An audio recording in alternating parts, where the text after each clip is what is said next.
Well, hello there. Welcome back, everybody, to the last panel. I am Steve, the Lapsed Comic Fan, and today, joined by the merry band of panelists, we are going to do our top 10 Arnold Schwarzenegger movies. Coming day and night. I get it. That's what I do. That's what I do, Arnold. So, how did everybody feel about Arnold Schwarzenegger whenever you were growing up? Was he a major deal for you guys? Because I know he was for me. Like in the early '80s, it was a big deal for me. So, hell yeah, Bob. How did you get involved with the Schwarzenegger? I think it was probably Commando. Okay. And it was watching it on TV when they were showing it over and over again. So that's how I became a fan of his, and I just absolutely fell in love with that movie. And of course, later saw several of his other films, and of course, I think probably what cemented him for me was probably Terminator 2. Gotcha. That's for me, it was probably Terminator 1, but I know I had seen Commando as well. But it was probably Terminator 1, where I was like, whoa, who is this guy? I believed like this dude was a Terminator. He was like an unstoppable force. Warren, how did you get involved with the old Schwarzenegger? I want to say it was Terminator 2, because that movie kind of blew my mind for action, but also I absolutely loved Predator. I still think Predator is one of the greatest sci-fi action films ever made.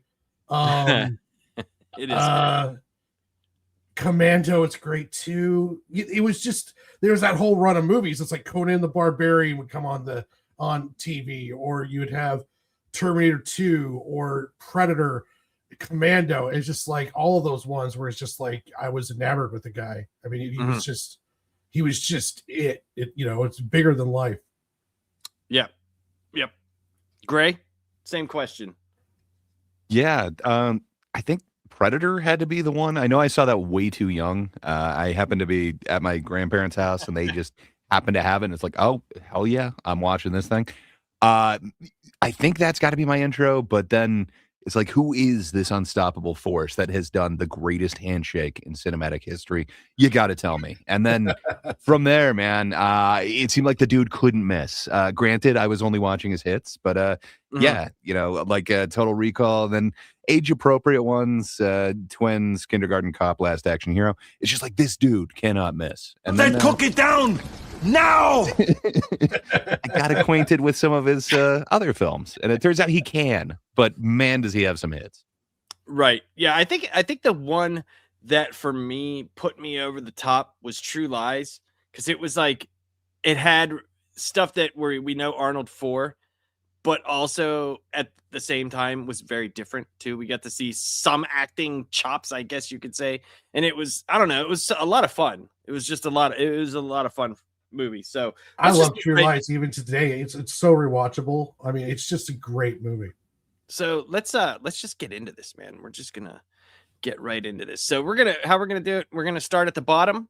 We'll go Bob to me, then Snake It, then me to Bob. That's how we'll do this. So Bob, you're up first, my man. What is your number 10? Total Recall.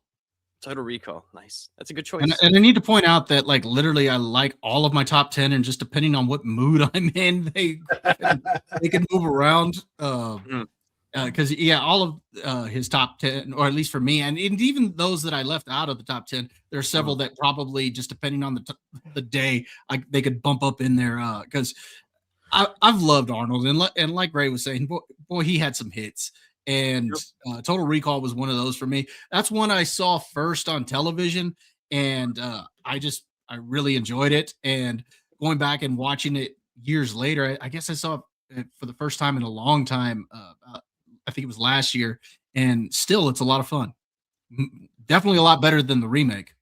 That's very true. It's true. We got Justin Gray. Ooh, he's got a good list. So number 10 for him was Twins. Number 9 is Raw Deal. Number 8 is Conan the Destroyer. And then Conan the Barbarian, True Lies, Commando, Total Recall, Predator, Terminator 2, and Terminator. That is a damn good list. I mean, you can't go wrong with the hits in whatever order that you like them. You really can't go wrong, you know? And I think that's kind of like what you're saying, Bob. Like there's so many... There's so many there that are good. So we're just gonna show that Charles is the jingle all the way, which is true, which is very true. Warren, what's your number 10, sir? My number 10 is the Running Man. Ooh. I guess it's not even close to what the book's like, but I just love the fact it's Arnold fighting like these kind of weird, like I remember the hockey guy, and it was just a cool movie. Mm-hmm. Sub-Zero. Sub-Zero, that's right. I was about to say Sub-Zero. I was actually about to say it. Yeah, it's a cool premise too. You know what I mean? Yeah. Like it fits. I think it fits what Arnold was doing back then. So I don't know. I kind of like. I like the Running Man. It's a little bit higher in my list, but Gray, what is your number 10, sir? And if you want to expound upon the movie, go ahead, because we can all talk about it, and then if it's on your list, we don't have to go over it again, but you can give your reasons why. So we've already heard a drop from it, but it is one of the most quotable and informative movies I've ever seen. And my God, is it one of the most, I don't know, what would you call that? Okay, well, apparently I didn't even put it on here, but yeah, my number 10 is Pumping Iron. I don't know why I don't have a picture for it, because yeah, good for me. I will be searching for that.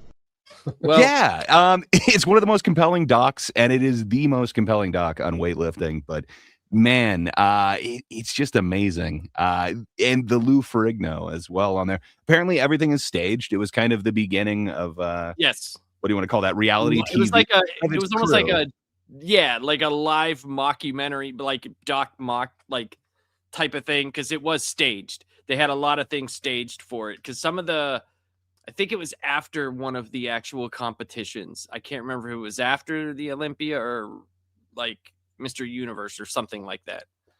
I can't remember exactly when it was. He was coming out of retirement for Mr. Universe. Okay, that's what it was. Okay, coming out of retirement. That's right.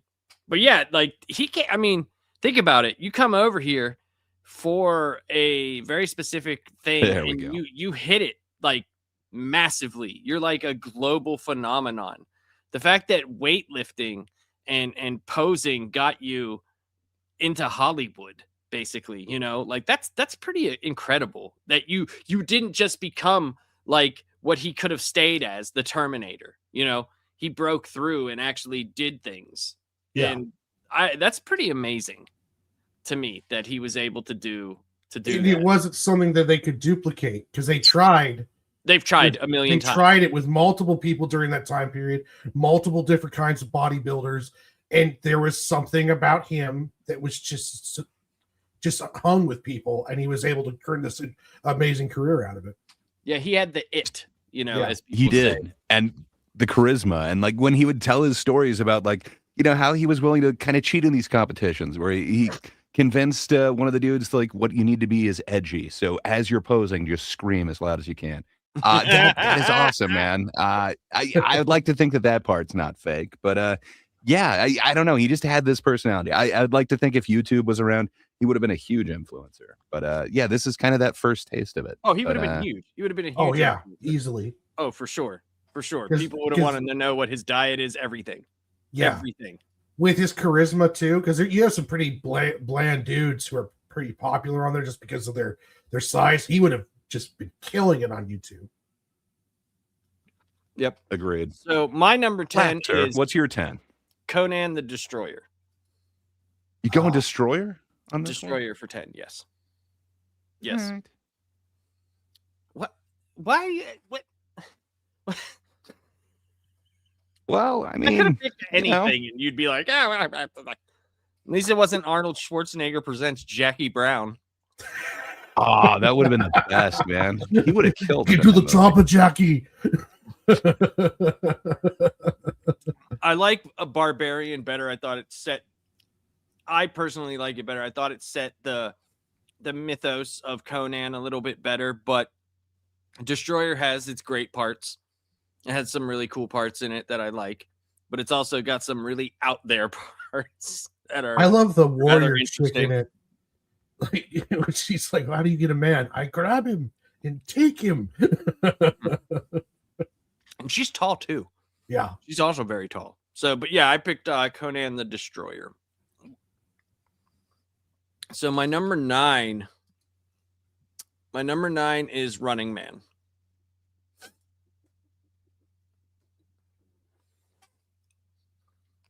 And I kind of said before some of the reasons why I like this movie so very much. I just like the premise. Yeah, Grace Jones. Sorry, Nightmares and Nerdscape. Yes, Grace Jones. Yes. And Justin Gray, man. Both of them came in at the same And time. Justin. Yep. Conan the Wonder Years. Dude, I mean, he's you got a imagine? kid. It's You said Brian Bosworth was almost there. Could you imagine the Boz coming in as any type of featurette? Because he ended up doing like straight to DVD movies. Yeah. Did the old Boz. Do you guys remember those twins that they tried to? They did that. I think they were only in like that one fantasy movie. Like they were like the Barbarian twins. yes. I just watched that one not too long ago. That I do movie's remember so them. Bad, it's good. Indeed. Well, fair enough. Stone Cold. So just Classic Boz film. Dude, it's so funny because I actually just watched a few weeks ago the Brian and the Boz on the ESPN. That was very interesting. He's like telling his son about being the Boz as opposed to Brian Bosworth. And it was so funny because like stuff that he did, like when he went into Denver, because he talked a bunch of shit about John Elway, right? Talked about like his horse teeth and all this stuff. Well, they had these shirts that they were selling at the Denver Stadium that was like the Boz sucks or like down with the whatever, right? Some anti-Boz stuff. The company that made the shirts was owned by the Boz. Like he had everybody buying shit from him and they didn't even know. Amazing marketer. But Gray, you're number 9, sir. So before I do that, so Nightmares and Nerdscapes is saying his number 9 is End of Days. Am I sleeping on End of Days? I remember watching it once and laughing at it a lot, but I like it. I think I'm confusing parts of it with The Sixth Day, which was like his next one. The 2-day movies in a row, kind of. I don't know. It The fried End my of Days brain in a way. was the devil one, right? Yeah. That was the devil one. Yes. Okay. Yeah. Yeah. Okay. Yeah, I like that one. It's ridiculous. That's the Okay, thing. I It's gotta like, watch it again. It's just a really good. If I look at it the same way, remember how we were talking earlier about the kung fu movies, right? How it's just like you're gonna get some cheese and some stuff, but it's just an overall just fun Arnold movie. He's great in the movie, I think. Yeah, it's one of those ones that's a lot of fun. It's the movie itself like is not a great story or anything, but he's awesome in it, and it's over the top and a lot of fun. Yeah. Well, speaking of over the top and a lot of fun, I'm going with Conan the Barbarian for my number 9. What can I say? The Destroyer, it's good, but it doesn't belong in this spot on my list. Instead, Milius. I absolutely love this. It's got kind of the second most quotable thing. I thought maybe you were gonna have the whole speech on your soundboard, but I'm sorry. yeah, man. What can I say? I absolutely love this one, and I love it even more when I kind of heard that the character that John Goodman plays in The Big Lebowski is based on the director of this movie. So I just always picture him kind of off to the side, just kind of like, no, you need to give that speech this way. So yeah, man, I love me some Conan the Barbarian. I'm waiting for him to pull a gun out during like rock bowling. Like he just pulls out his club and he's like, "You stepped over the line, motherfucker!"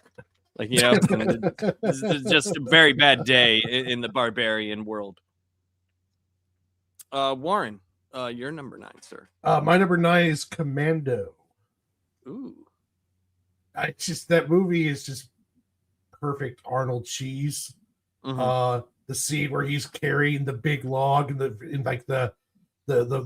beginning credits part, and then he's like laughing with his daughter, and then they had that over the top villain who would make those like kind of almost like girly screaming sounds as he was fighting Arnold in the steam boiler room, and the gratuitous Arnold back scene for no reason. Just he had to apparently row from the plane to the shore in just a Speedo, and then he got dressed on the beach, and it just perfectly encompasses that time period. And that's a great movie. Mm-hmm. Yeah, that's the Alyssa Milano, right? Is his daughter? Yeah, Yes. it's his daughter in that one. Okay, that's the one where he's like carrying the tree trunk. Yeah, like, he's got the tree in the beginning, just walking around with this huge tree. And then How could you forget Alyssa Milano, dude? Wow, for shame. Well, I get a lot of. I didn't forget her. I said that's the one with her in it, right? Yeah, I remember Commando. You should know. There's a lot. Yeah, these are all things that I should know. I should know this. God forbid I forget something. My fault, man. My fault. But yeah, I love Commando. It makes an appearance on my list. It does. Bob? For me, number 9, I've got Last Action Hero. Mm-hmm. I think that movie's just a lot of fun. This whole idea that that the kid goes into the movie and is a part of the movie, and he's trying to convince him the whole time that he's in a movie. And I think my favorite scene in that is when supposedly his wife calls it, and they come up to him and they're like, "Oh, your wife's on the line," and he just puts it on top of like a tape recorder that's going, yeah. So I thought that was great. And then also when he goes into that video store and he's like, they see the picture, what was it, of Terminator 2, but it's Stallone. And he's like, "No, that was your movie." And the lady who's working the counter, she's like, "Oh, you were in a movie?" "Yes, it was starring you. And we were in love together." So I just think it's a fun movie. So I got Last Action Hero at number 9. And then for my number 8, I've got The Running Man. The Running Man, it's a lot of fun. Warren already talked about it a little bit. All the different types of what are they, the stalkers, how each one had like a little theme and gimmick to them. I thought was really cool. It made them feel larger than life, and that went with Richard Dawson, who played the character of Killian, larger than life. And so I thought it was a lot of fun. It's very quotable, and it's just a good time. I thought the remake was pretty good, but I still enjoy the original better, just because I think it's more over the top, and I kind of like that. Yeah, the original had it gave like the bad guys, it made them more special. Yes, they felt like I don't know how to explain it. It made them feel like they stand out. There you go. They stand out more. Like they weren't just insert this guy here. They felt like they were there for a specific reason. Yes, we're in the remake, which again I understand is closer to the book, but they feel very generic, except for the final one. And in this case, each one of them stands out. Gotcha. Warren, you're number 8, sir. I have Total Recall at number 8. I really like this movie. It had a very RoboCop kind of feel to it. And there was also a chick with 3 boobs, and you make me wish I had 3 hands. And it was awesome. I look back at it now and how ridiculous it is that someone's Arnold's size and some of the roles he played. Like, oh, I'm just a construction worker. I've never seen a construction worker look as big as Arnold. Like, but it was just an awesome movie. You know, they playing up like, you know, is he just in a simulation, or is he, you know, is this real? They threw in the alien stuff, kind of ancient alien kind of stuff at the end. Overall, it was just a great film, and like the scene where they're suffocating outside and their eyes all start bulging, and then all of a sudden the climate change thing goes off, and then they go back to normal. But yeah, it was just all around great movie. There's some really good practical effects in there too. Oh, There's some really so good many stuff in there. Yeah, it's. Oh, that's right. Justin. I can see why you Justin date her. Gray. The 3-boob girl is Geordie LaForge's girlfriend on Star Trek. That is so right. The one that he's like obsessed with her in the right. Am I thinking of the same person, Justin? He's like obsessed with her and then meets her and all that stuff. Yeah, that's cool. Geordie always had those episodes where he would, like, you know, fall in love with this like chick, and then they'd be like, fuck you, you're Geordie. Like,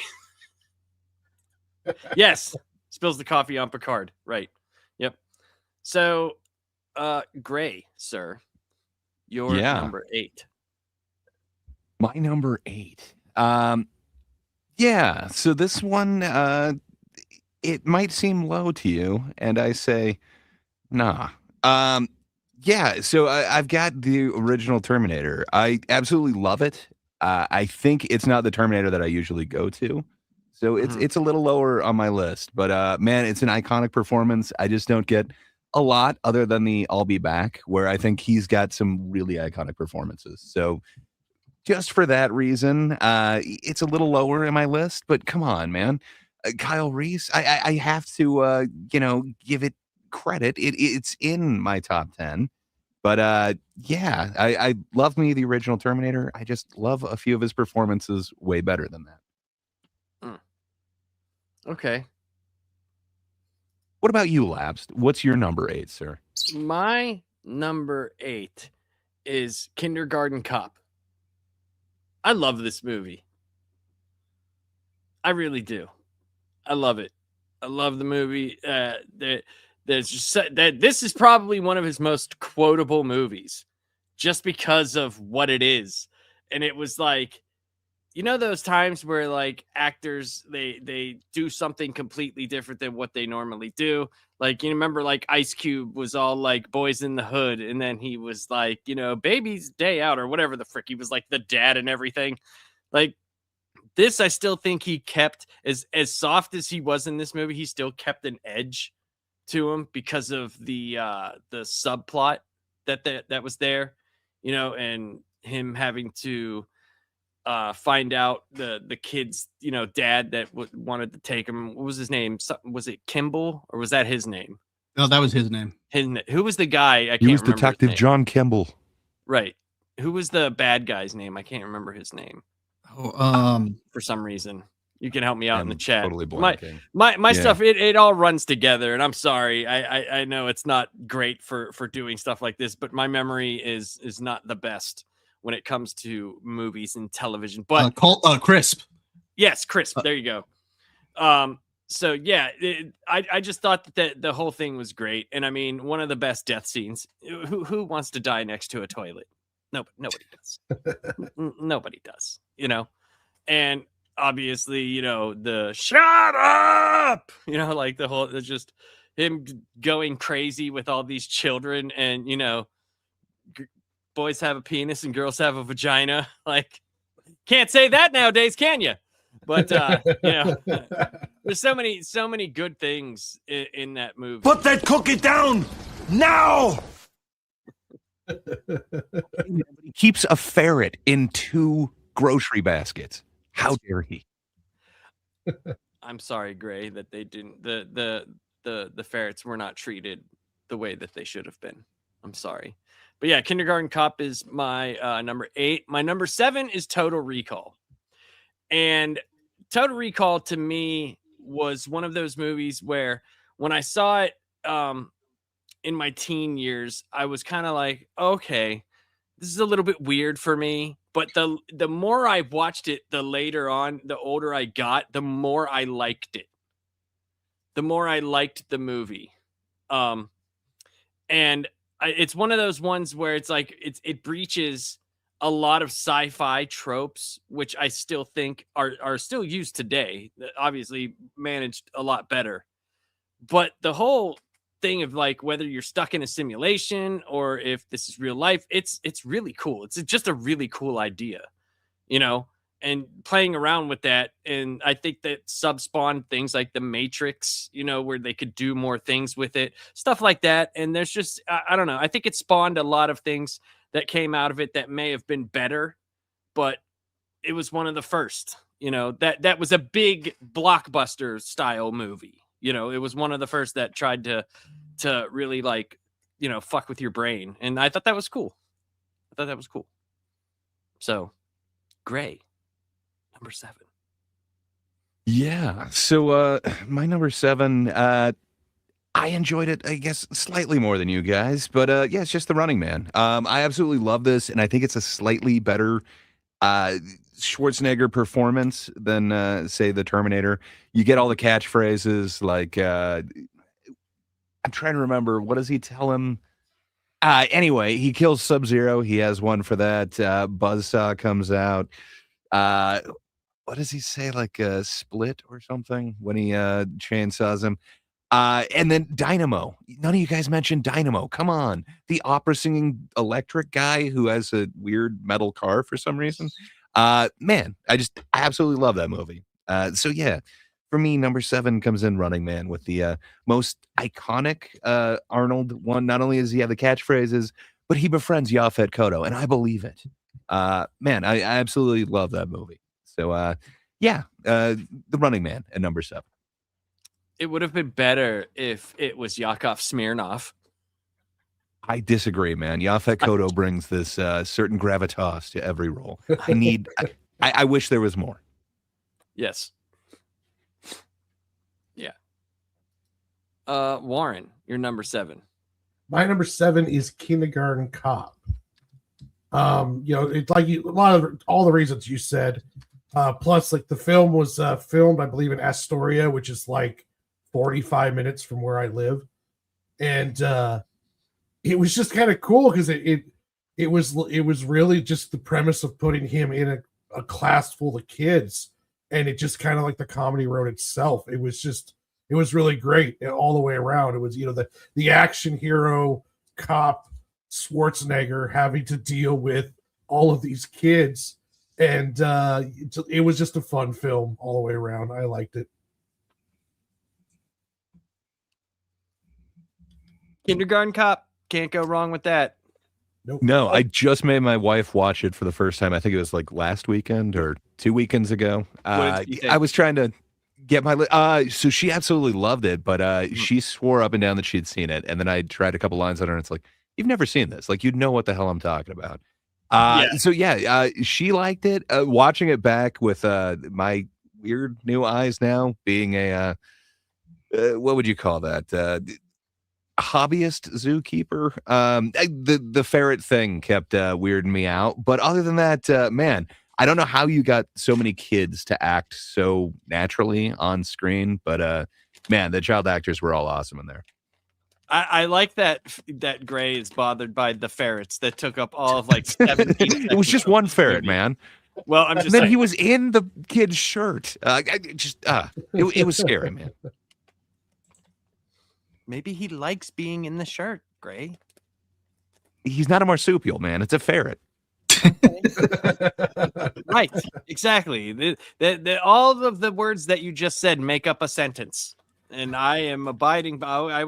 I will take your expertise. I will take that as gospel. So, I believe you. Who's next? Sorry. Me. What's your number 7? For my number 7, I also have Kindergarten Cop. I mean, again, there's not a whole lot more we can say about it, but you know, one of the things, one of the things I do like about it is how it feels like it's going to be a different movie when it starts. Yes. You know, as far as, you know, he's this real badass walking around. And I love the scene where he is trying to get that girl to testify. He he crashes the party, and he blows that couch away. And the guy's like, who are you? And he blows the couch away. And he's like, I'm the party pooper. You know, so, I'm the party pooper. Also, we haven't talked about, I thought his partner was pretty cool in the movie. Phoebe, she was a fun character, always eating everything in sight. And Well, sometimes she had her. She had was also funny. I thought that was a whole funny sequence. Turns out he's a chef, which is perfect for her because she likes to eat. So yeah, overall, it's just a fun movie. You guys have already talked about the kids, the villain, all of that. So yeah, Kindergarten Cop is my number 7. My number 6, I've got Predator. Predator is just awesome. I mean, there's no other way to put it. The truth is, I would have loved to have had it higher on my list. I just like the other ones on there a little bit more. But it is an awesome movie, a lot of fun, and just some of the actors in there. Was it Jesse Ventura, Carl Weathers, and whatnot? So yeah, everybody's walking around with their muscles rippling and everything. So much baby oil on that set. It is one of the manliest movies out there. It is awesome. Predator. Plus, it introduced us to like something we didn't know was going to be a massive franchise. Exactly. Yeah. Like that's a low budget. I mean, it wasn't super low budget. You know what I'm saying? Like, it wasn't this huge thing, and it turned into something massive. I mean, they're still making Predator movies to this day. And the thing is that movie could have been a standalone, just the way that it is.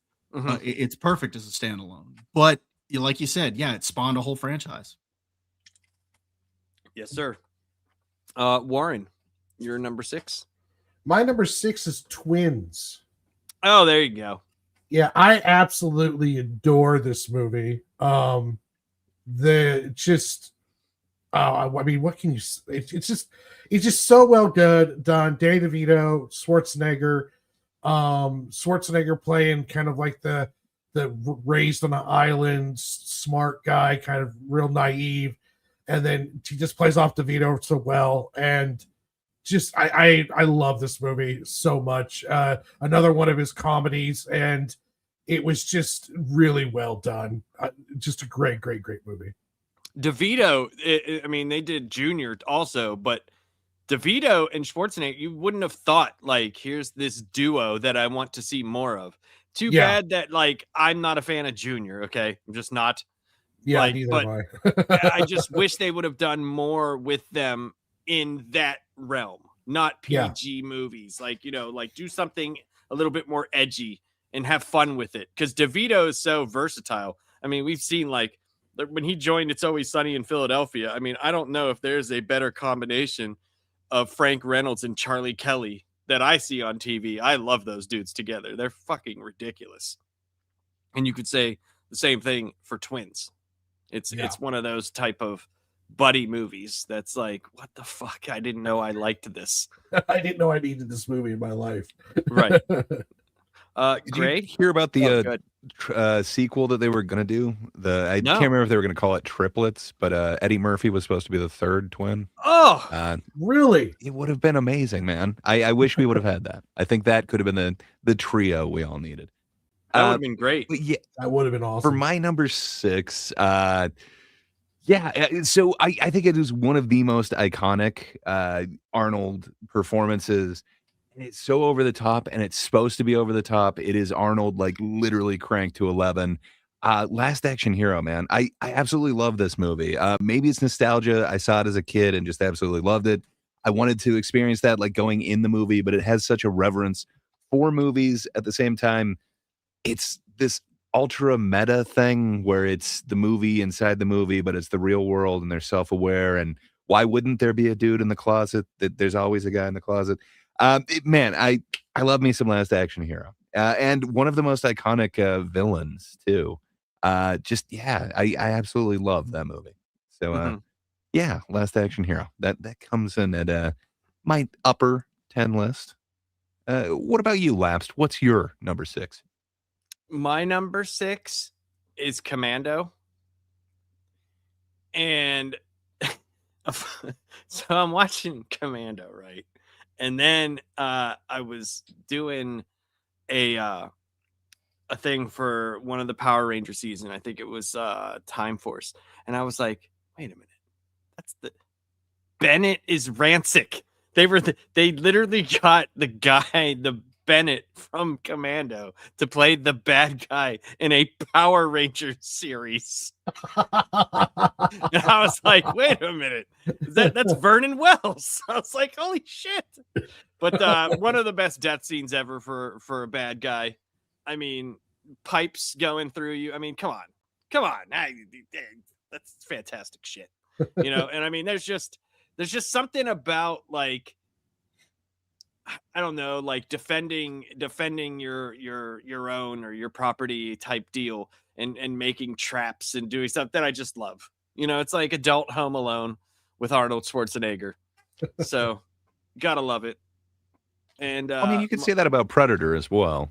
You can't. Yeah, you definitely can. You could say that when they finally get out of the water and get up on the land, when he's covered in the mud, then he's like, oh shit, they don't see me. So then he starts building a bunch of different traps and doing all that stuff, for sure.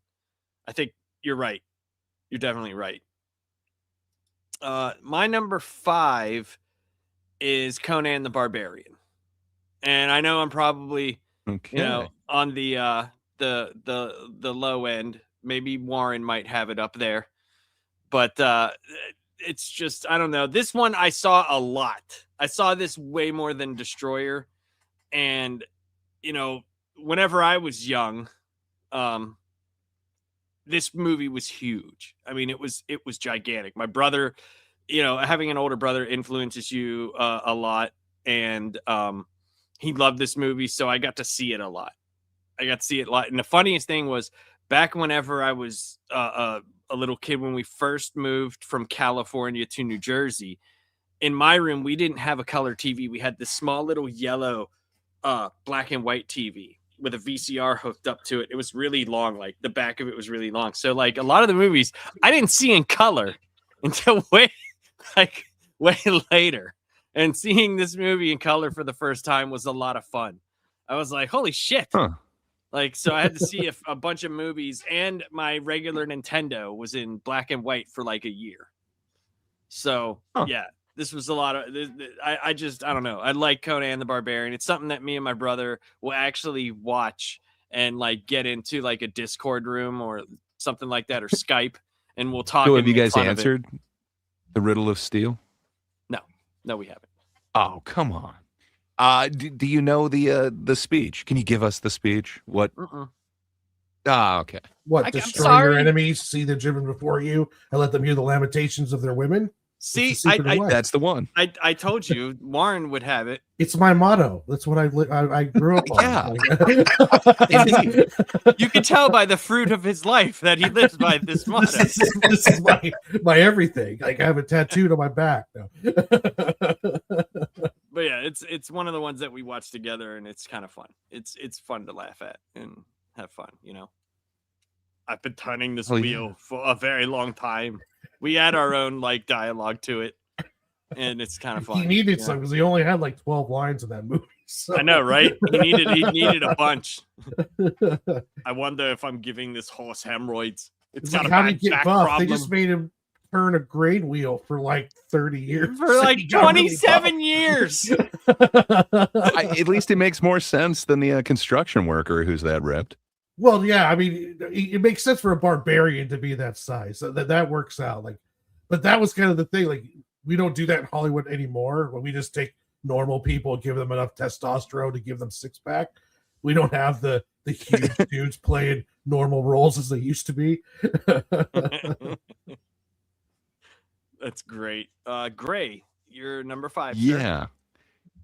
Okay, so this one might be controversial. I guarantee none of you have it on your list. You know what? What? You're just a controversial person.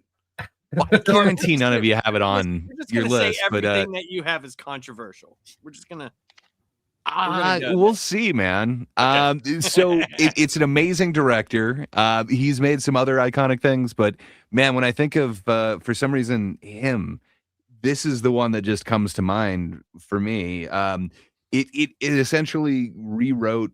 It's paved the way for neo noir. Like we wouldn't have The Big Lebowski, we wouldn't have Inherent Vice. There's so many, like any neo noir, really. So for me, I have Robert Altman's The Long Goodbye. And I know if you're familiar with it, you might be thinking, who is Arnold in there?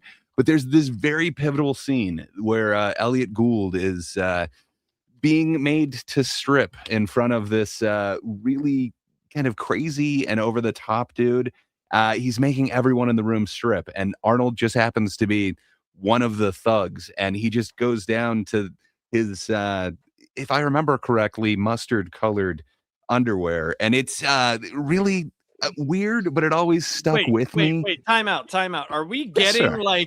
are we getting the genesis of the mustard? No, Actually, well, maybe because of- subconsciously. I definitely saw it as a kid, but what can I say? I've always enjoyed mustard. That didn't add to it, but yeah, it's just a weird coinky dink, if you will. But man, having Elliot Gould as Philip Marlowe, or they just keep referring to him as the Marlboro Man in this one. But man, I absolutely love it, and it's so off kilter in the same way. So Robert Altman did like MASH and Nashville, a whole bunch of other ones. They're always a little bit off, but man, they kind of stick with you. And there's just something about The Long Goodbye that sticks with me.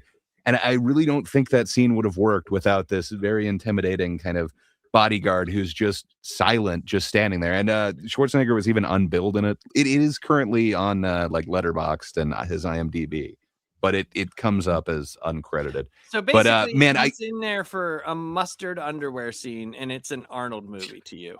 It's very memorable to me. So it comes in at my number 5. Just when I think of movies that are kind of my favorite and that have Arnold in it, yeah, that's up there, man. I think that it's coming in at number 5. A number 10, but he's in it for like. I hear what you're saying, but there's this weird connection that Schwarzenegger has towards The Big Lebowski that just you can make these weird lines to it. But yeah, again, the director of Conan the Barbarian, the fact that this is the first neo-noir, The Long Goodbye, and it paves the way for all of these other ones. Just man, what can I say? It affects me in such a way.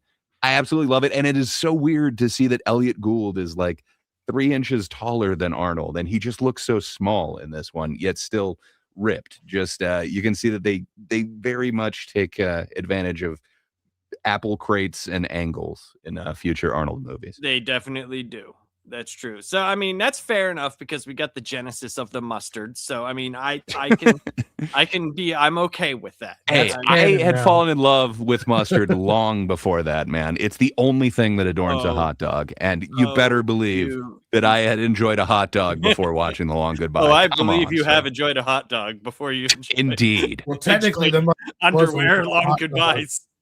Apparently, the mustard was also over a hot dog in The Long Goodbye too, in a way. That's true. That's true. Might have been a short dog because of the steroids, but you know, you never know. Warren, you're number 5. My number 5 is Conan the Barbarian. The same as yours. It was I love this movie. You can't tell at all, by the way. Yeah. Me and you have had conversations about this movie. A couple. Not in depth, but yeah. Go ahead. I liked it way more than Destroyer. Destroyer almost made my list. Destroyer went a little bit more over the top than this one did. And I love how Barbarian went, even though Arnold barely has any lines in it. It's just he fits the role so perfectly, and it's just great. Yeah, I mean, you have it was directed by John Milius or Milius. How do you say his name? Milius. Okay. And I believe it was from a screenplay that he like it spawned from a screenplay he wrote with Oliver Stone. So how weird Yes. is that?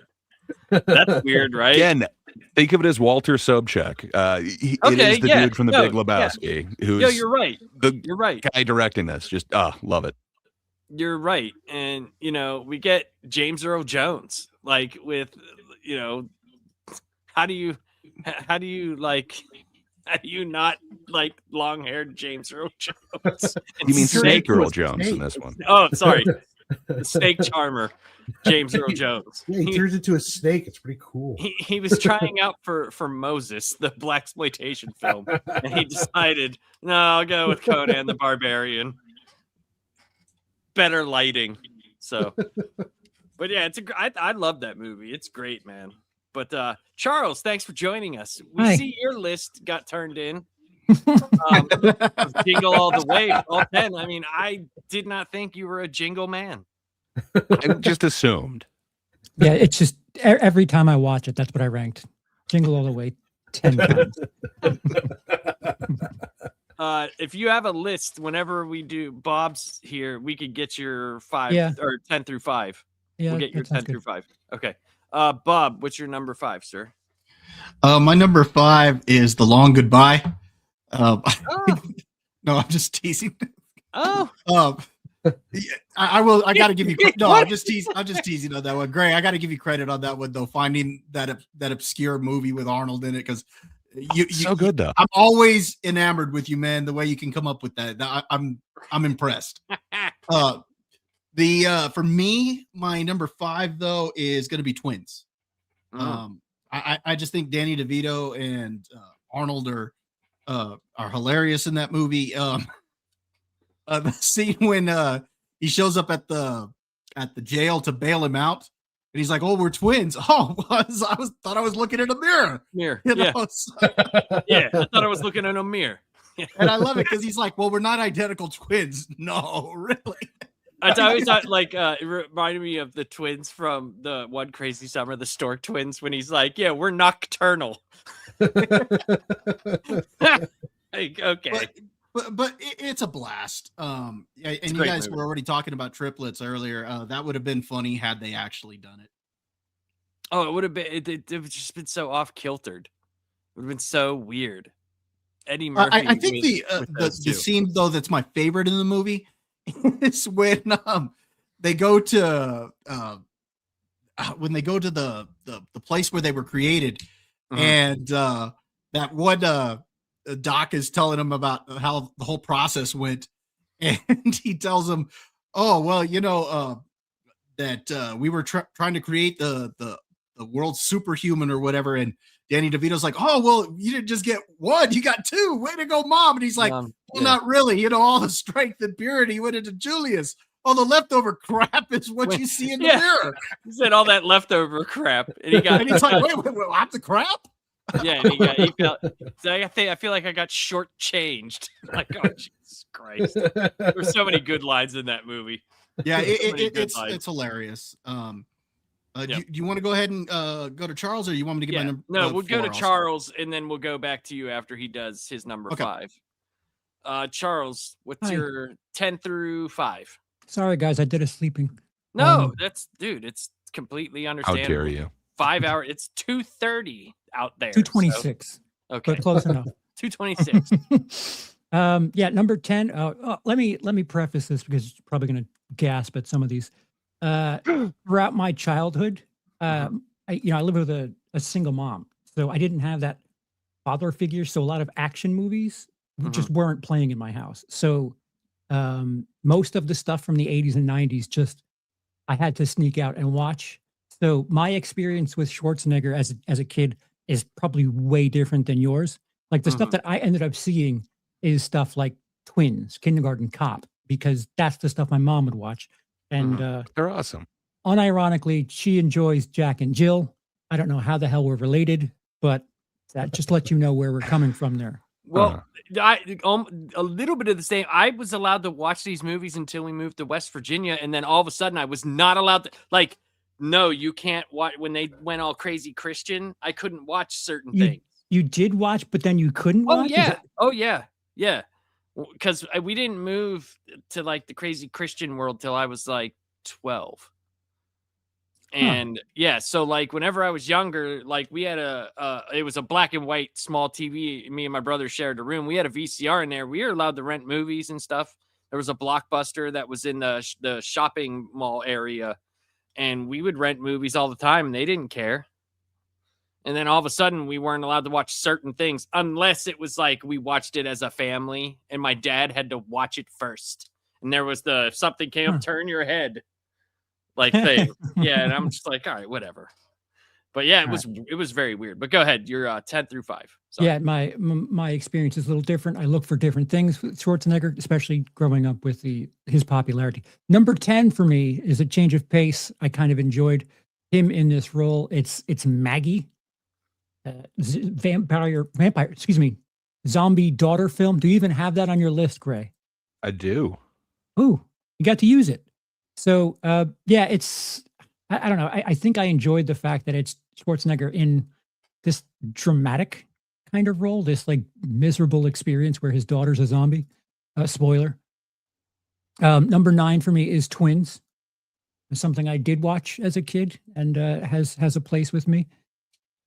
Number 8 is Terminator Dark Fate. Because, well, another change of pace for Arnold Schwarzenegger. Or an old robot. I could really appreciate.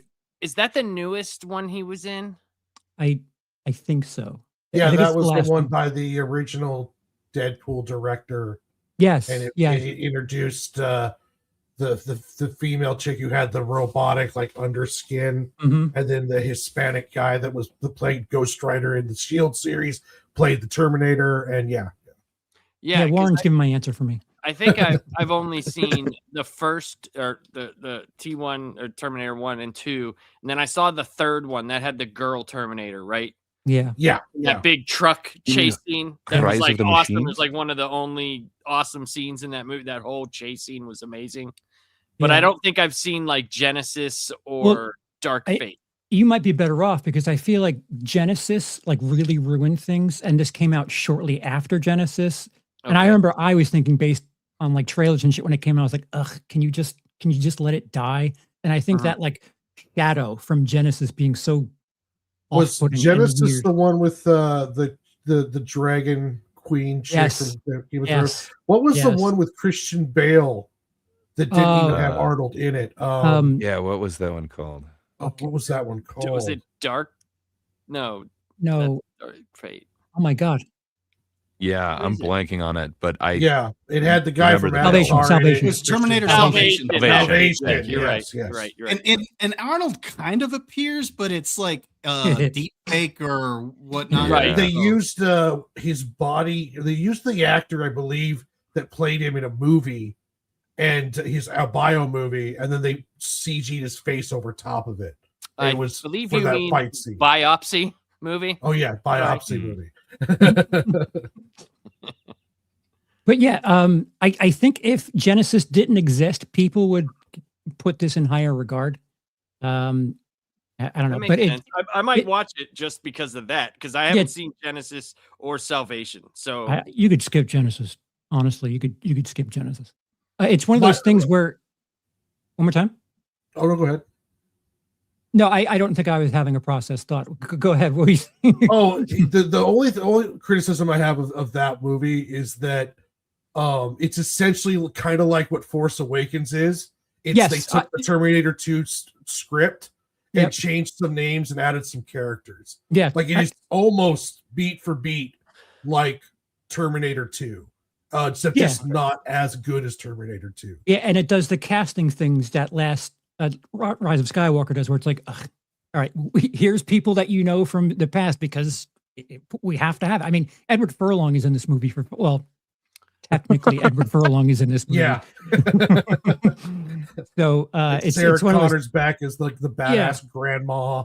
Yeah, and, it's just it wasn't obnoxious when this movie came out, but it's certainly gotten obnoxious since then with these casting memberberry things. But I think this movie got overshadowed by other things happening, certainly in the franchise. Mhm. Number 7 for me is Kindergarten Cop. Great Put the movie. cookie down. Yeah, I love that movie, man. Put that cookie down now. That is definitely one that I did watch as a kid and probably beat the tape to death watching it over and over again. Yeah, it was very diverse for him in that role. Like, Yep. like as Bob said, like when it first starts, it's a completely different movie than what it actually becomes. And when you watch it, it's like, and Gray made a very great point. The fact that they were able to get that amount of kids to actually do what they were supposed to do in the movie. That's a fantastic point. I never even thought of that. Yeah, isn't Gage from Pet Cemetery in that too? Girls have a penis, yeah. boys have a vagina, Yes. or the other way around. Indeed. Yes. Yeah. So they cast the children that were working at that point. So no qualms with the ferret in the 2 shopping baskets? No, Okay, so Needs a better home than that, Charles. you have to know, Charles, that was basically a craw that has been sticking in Gray's side for many, many years. Oh, okay. It's the one 15 thing seconds preventing it from of being film time. in my top 10. Prevented the What? movie. Yes, Yeah, that's the hair in his. It was- mustard. it was. It was in two whatever baskets, and then it was in a kid's shirt. So just. But Gray, off you the always list. keep things in your shirts. That's not fair.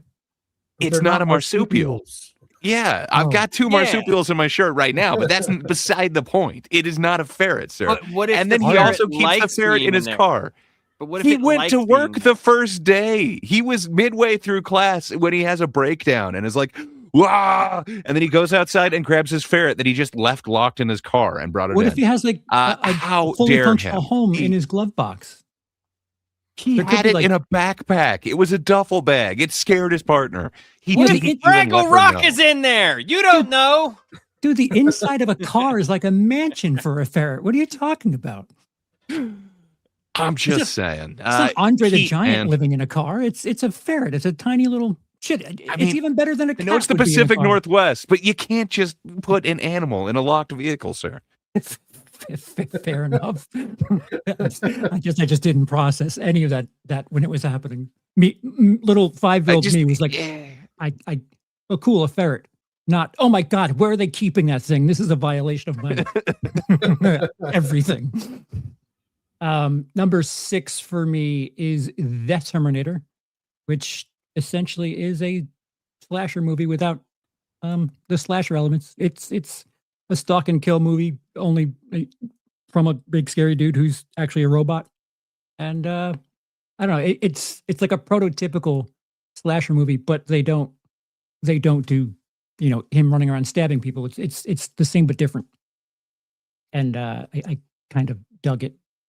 That was something that I think I snuck watching. There's a couple of Arnold movies, and I'll get to another one later, that I did sneak watching for certain reasons. And The Terminator was one of them. Oh, I can guarantee you 3 boobs you snuck. That's exactly it, sir. That's There's a quad of more reasons why you might like that one. yeah, and number 5 for me is Total Recall for the aforementioned 3 boobs, because that's the thing that at school everyone talks about. Oh, did you see the movie To 3 Boobs? No, I didn't, but I will try to find it. The dialogue at that part, where he's like, "Baby, you make me wish I had 3 hands." She's like, "You're doing just fine with 2," and it's like, "Yeah, 3 boobs." Yes, You're right. It's a perfect movie. Yeah, fantastic. there's no notes. So that's me caught up. The only thing I have to say about Total Recall is 3 boobs, because what else do you need to say about Total Recall? So, Yeah. so great. Watto. It's a perfect movie. Is it your number 1? Ooh, I don't want to spoil things, No, but I'm not spoiling nothing. I'm To not quote gonna- it's Gray. on my list. I'll put it that way. I've got 4 slots left. It's in one of those. to quote All right. Gray, what can I say? well, or Indeed. some might say it's the best Arnold movie. So, some say. All right, Bob. What's your number 4, sir? My number 4, Commando. Ooh. Again, I said, like I said earlier, this was the one that introduced me to Arnold, and so I had a blast with this one. Like like Warren already said, he's carrying a tree for no reason at all. The scene where he's at the mall and all the cops are jumping on top of him, and he turns around and throws every single one of them off of him. It's great.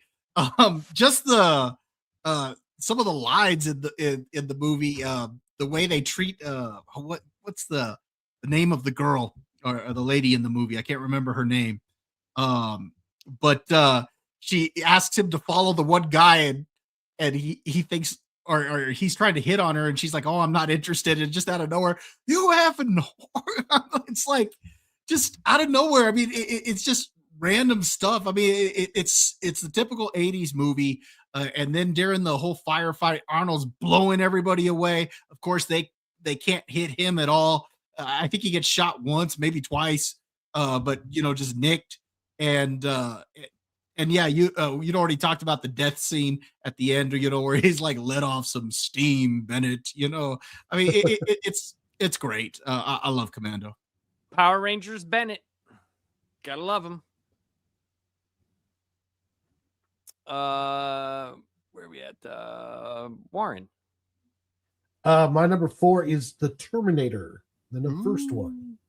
Just like Charles said, it's a sci-fi horror film. It's a slasher film, but done with a heavy sci-fi overlay on it. And they don't really do that as well or as much as they used to, kind of mixing sci-fi and horror as heavy. And yeah, it was just a really cool film. I mean, James Cameron always on point, and Arnold was just like this big, gigantic dude robot, unstoppable killing machine, and yeah, it was really, really cool.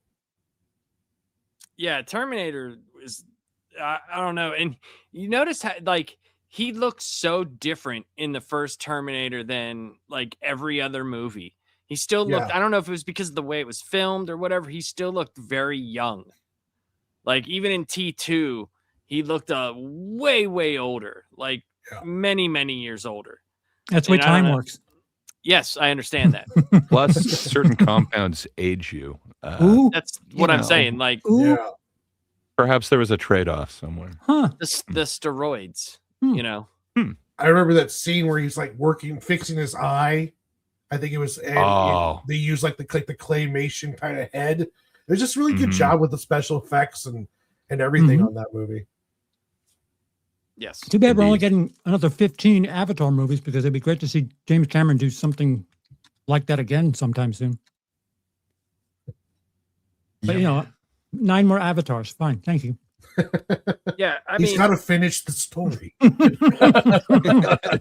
Like even if you look at him from Terminator just to Commando, even though that's like a year, he just looks so different.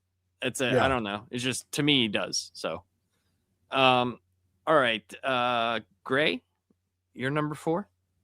So my number 4 through 1 are also perfect films. I have no notes on them.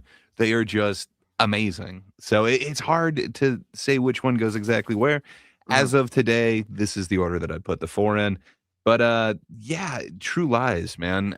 It is an amazing film. Every actor in it. Bill Paxton being like the slimiest used car salesman.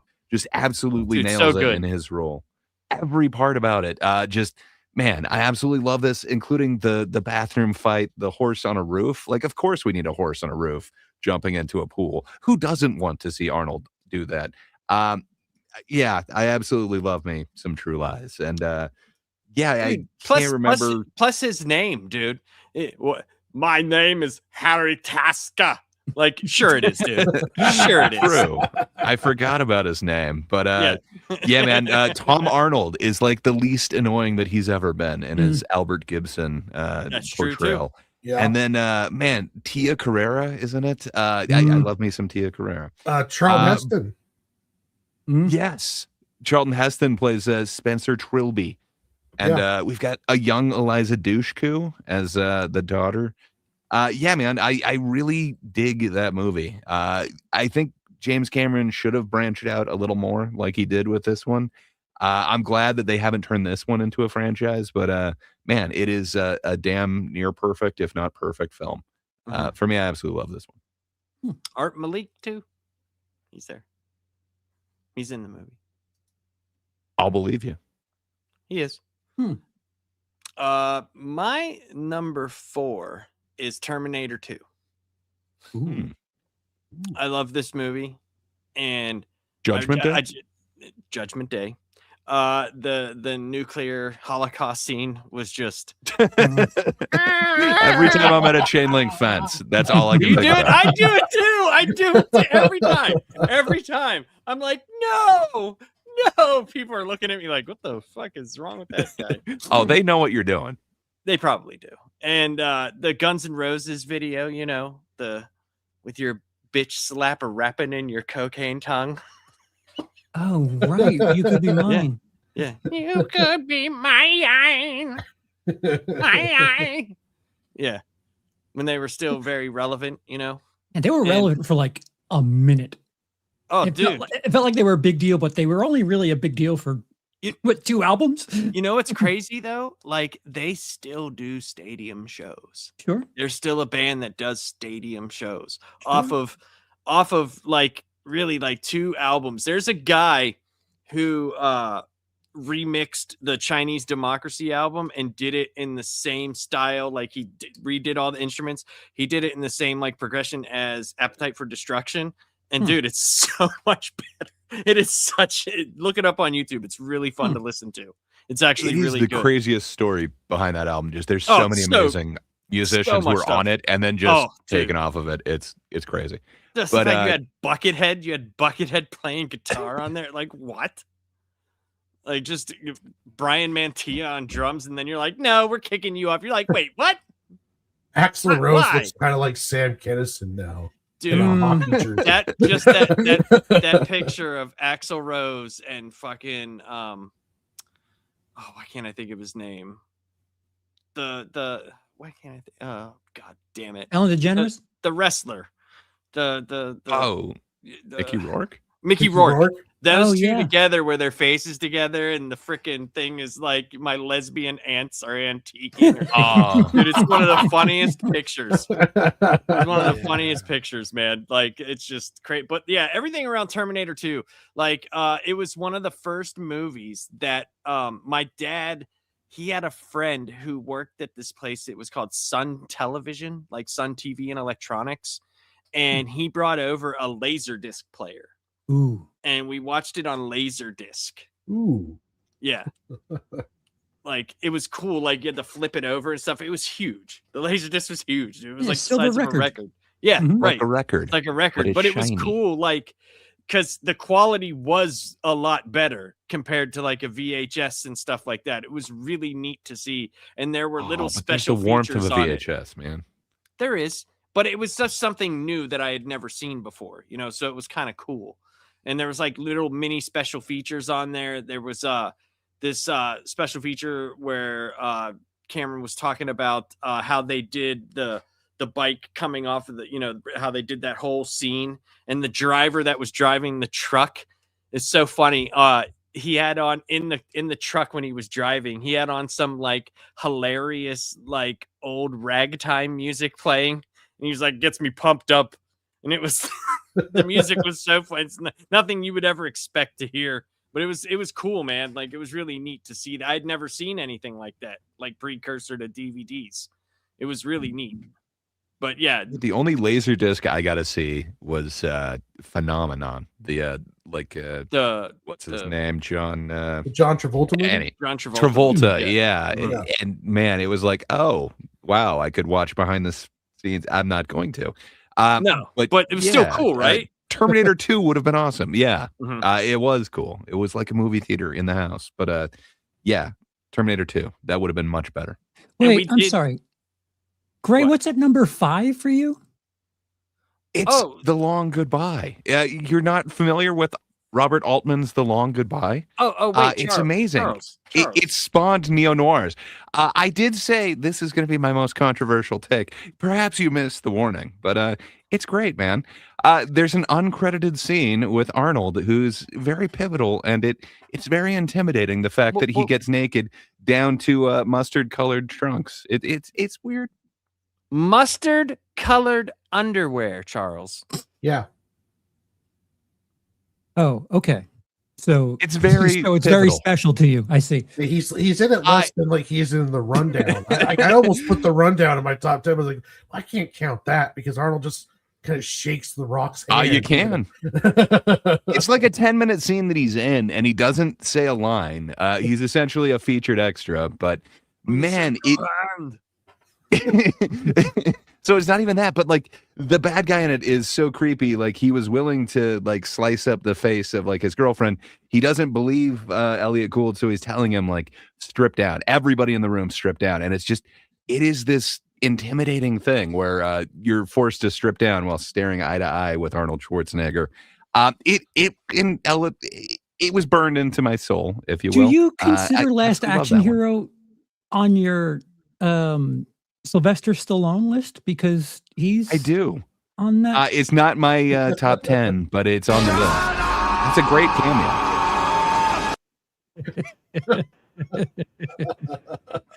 When I'm thinking of my favorite Arnold,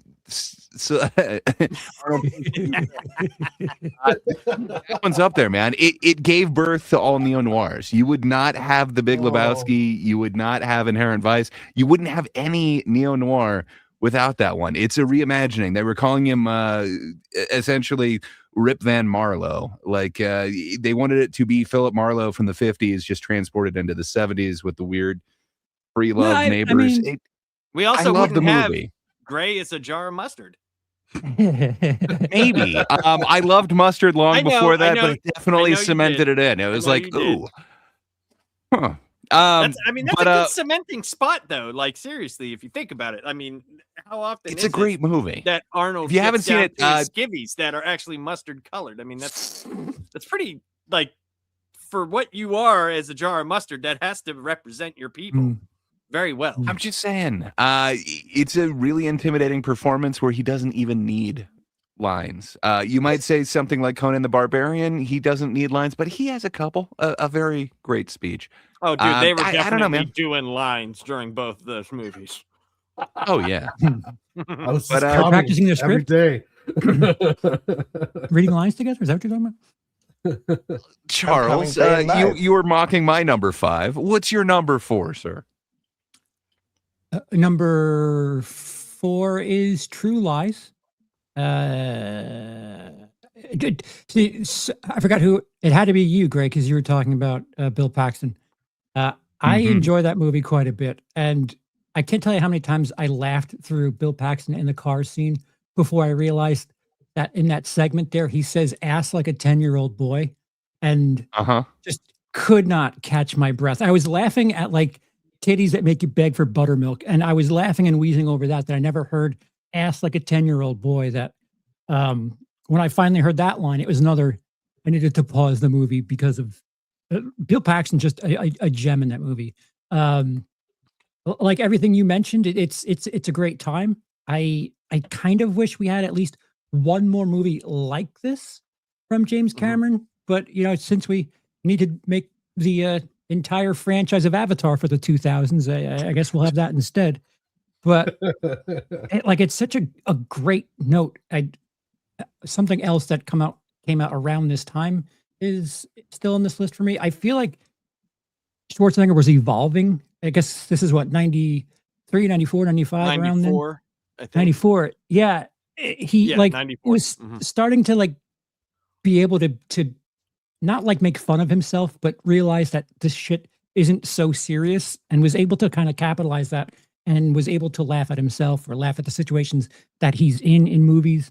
And yeah, because he did that appearance in Dave in 93, then Last Action Hero, Beretta's Island, True Lies Jr., Eraser, then Jingle All the Way, and then probably his best role ever as Dr. Victor Freeze in Batman and Robin. Oh, Jesus. Then he stopped taking himself too seriously. And, but I agree with what you're saying, though, because he was doing a lot of different, like, this movie felt like it had great Arnold stuff in it, but it was so different because you could kind of like, he was playing off of other good actors. It wasn't just other good action stars, you know, like I bought into the relationship with him and Jamie Lee Curtis. I bought into, his willingness to actually be an actor instead of just I'm going to smash your face in or shoot you.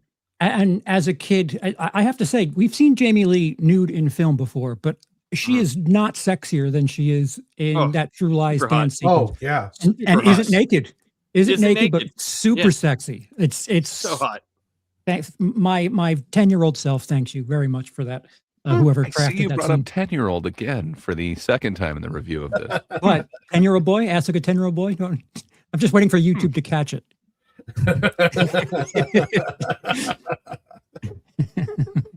Yeah, I think I was 18 when that movie came out. Oh, When True Lies came out, because I saw it in a theater, or as Warren would say, the theater.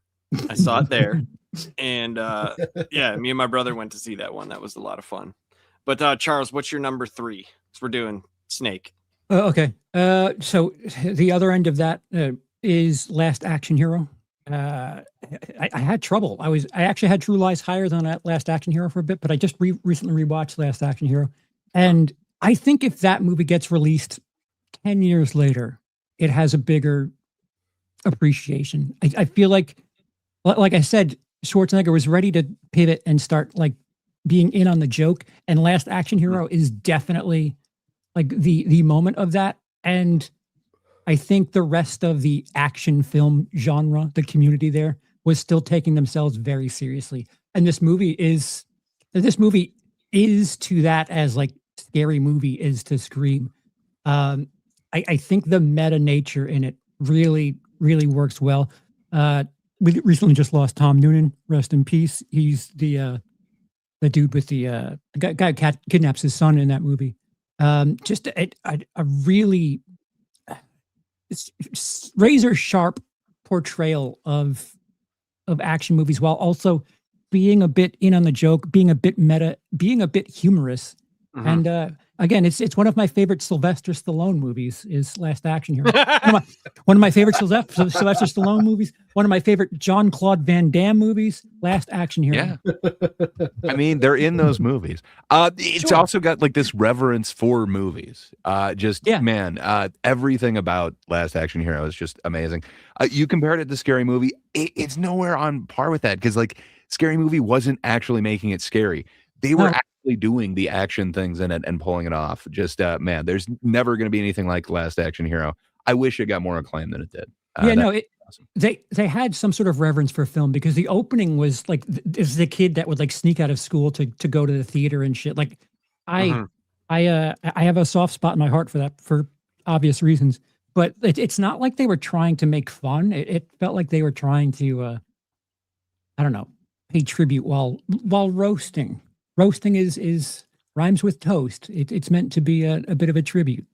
I really appreciate this movie. It's a shame that it just didn't get the proper shake back then. And that's my number 3. Agreed. All right. My number 3 is, I believe, it is Predator. Predator is my number 3. Ask like a 10-year-old boy? Yes. yes. All of that. Predator, sorry. All of that is but yeah, this is, I think, one of the, out of like the Predator, Commando, that era of movie, even Terminator, I think this is one of the most rewatchable ones because the cast that's in it, and you got every single person. It's like here's how this guy goes out, here's how, it's like it's almost like a Friday the 13th where here's everybody and then individually just getting picked off until the last man standing. And just there's so many good scenes in that movie, man. There's so many good scenes, and the Predator was something that I had never seen before. Like the special effects were amazing. I thought, like, wow, like when you finally saw the Predator and its mouth open and it was screaming, like to me, that was just like, I was like, holy shit. Like I had never seen anything like that. So I was blown away by it. I think it was James Cameron who told him that it needs mandibles when they kind of redesigned the thing. But Oh, that's cool. yeah, That movie either was way, almost a disaster. yes, Like what they originally planned to do when Jean-Claude Van Damme was involved, what the creature looked like. That movie would have been probably one of the Arnold's probably biggest flops, but it just turned into one of, the best sci-fi horror action films probably ever made. But yeah, that's one of my favorite ones. And when you guys were doing your Predator, Charles, when you did your live stream, I went and watched Predator 1 and 2 while I was watching you guys talk about the Predator movies. Nice.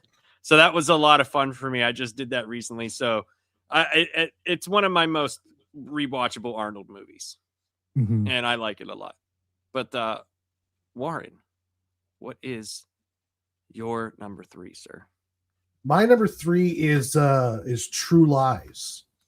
I absolutely love this film. I agree with you guys. It's James Cameron at his best in a lot of ways. I mean, he's like a Shakespeare with action movies. Predator or Terminator 2, Aliens, True Lies, his pacing, the way he shoots his action, the characters in the movie. Tom Arnold, like you said, was at his is most held back. Jamie Lee Curtis somehow became more sexier than Tia Carrera. In a film with Tia Carrera in it, Jamie Lee Curtis is just knocked the doors down. Gorgeous in that film. The action's just great. Everything about it is just top notch, hitting and you can watch it today and still have a whole lot of fun. And the special effects hold up, and the fighting and the action, everything is just top notch in that movie. Yeah, it gets like dangerously close to being satire, but knows exactly where to stop. Like literally, the scene with the horse on the rooftop. Like, yes. You're like, surely this horse isn't going to fucking jump over the. But No, they stop. Tom Arnold And with it's like the light pole that like just somehow it works. It's like getting just to the bar where it's like, all right, this is as close to acceptable as it gets, and not crossing it is rather impressive. Yep. Gray, your number 3, sir. Yeah, so another perfect film. It's not quite my favorite from this director, but I think it's got to be like my second favorite. Gray, Arnold Schwarzenegger is not in The Godfather. Stop. He is part 3. You just haven't seen it enough. He's a background extra in one of them. No, so Terminator 2, man. T2, Judgment Day. What can I say? I absolutely love this Terminator film. I think it is a perfect movie. I think it's my second favorite James Cameron film. The effects that he's able to do in that, like as he's walking through the bars. My God, like CG still doesn't look that good. The liquid metal somehow holds up better than anything. Edward Furlong isn't annoying, or is that right amount of annoying in it. Man, everything about this just seems to work in a way that it really shouldn't, and it hasn't for me and a bunch of other ones. But man, everything comes together. The aforementioned fence scene, like I can't go near chain link without kind of recreating it. Just I've got to grab the chain link. I absolutely love this film, and anytime I'm either slowly being submerged into something or have to jump into lava, I've got to give the thumbs up. Like you just have to. Dude, how many fucking dudes got the swoop haircut because of fucking Eddie Furlong? Fucking, Jesus Christ. And then it wasn't because of him. It's because of my lack of forehead. But I definitely had a similar do at the time. I don't know how much longer I can hold this thing.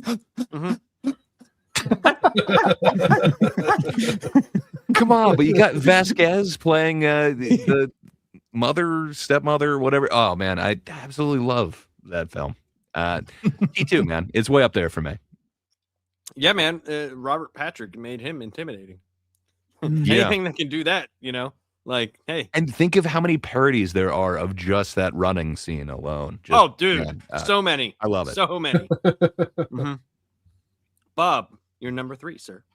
All right, my number 3 is the original Terminator.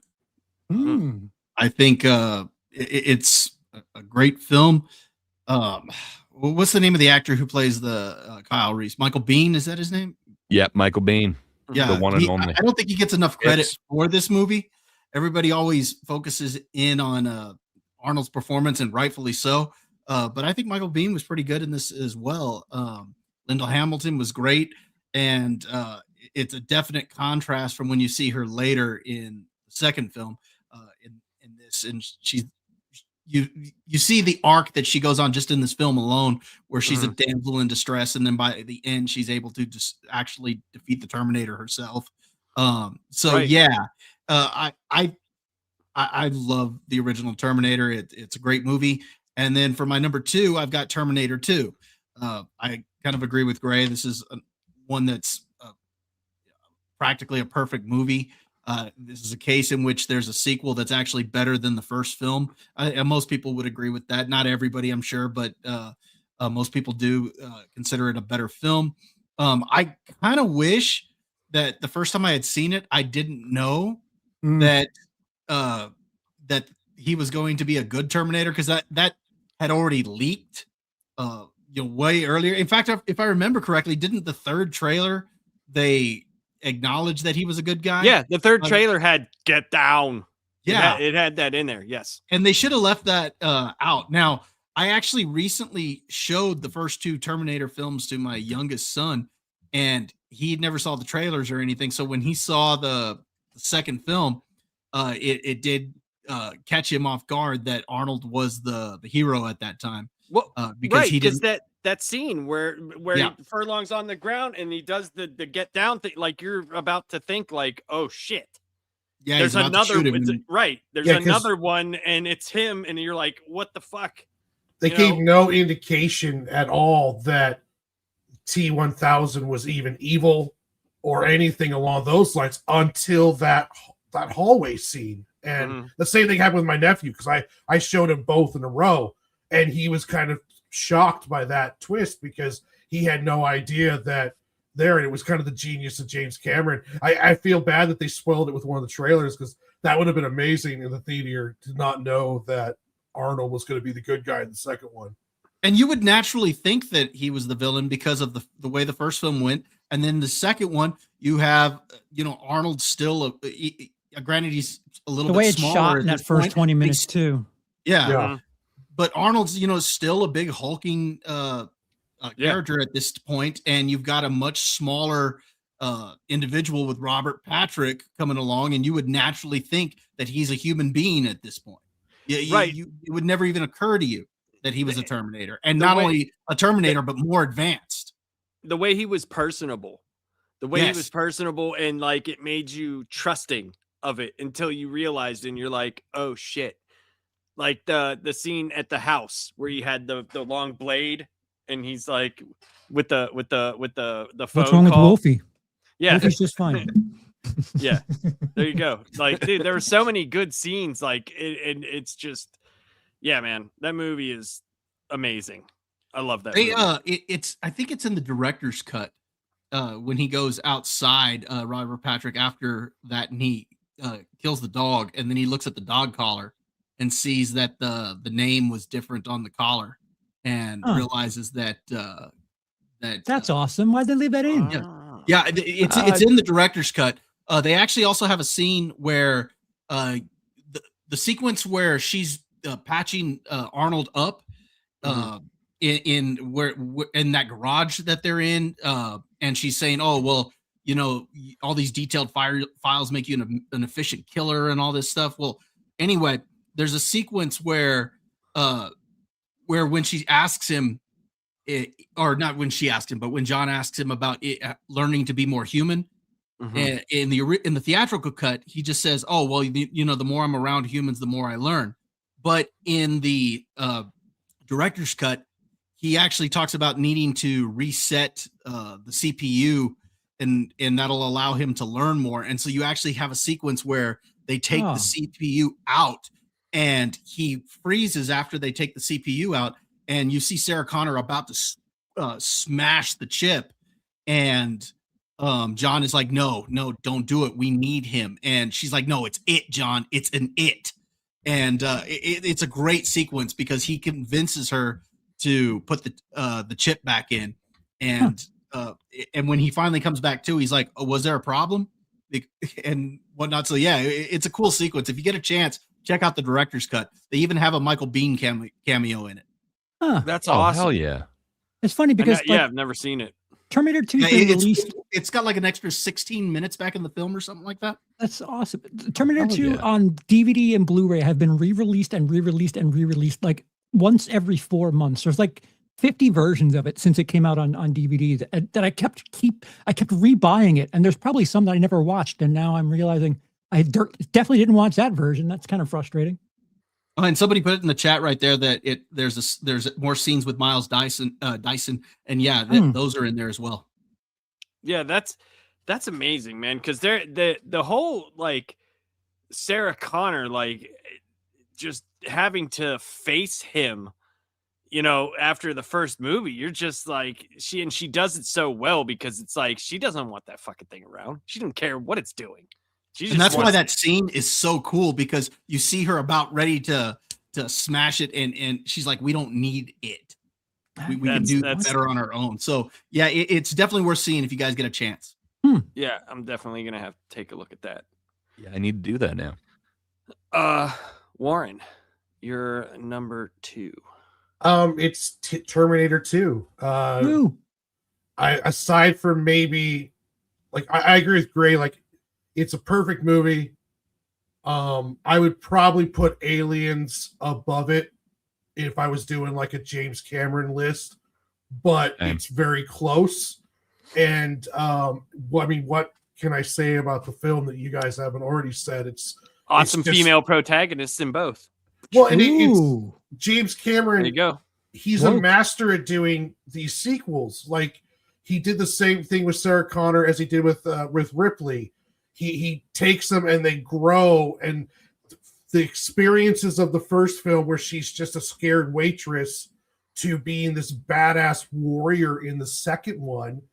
And he does a really good job with creating this growth in his characters, especially with his female characters. I always laugh when people say we don't have any strong female leads. It's like, I grew up with 2 of the strongest female leads that I could think of, with Ripley and with Sarah Connor, you know, and it was it's just a great movie all the way around. The action, the practical effects, the helicopter chase scene on the freeway, just, you could just name a scene and it's just an amazing deal. I think the only thing grew up with Cynthia Rothrock, though. Come on.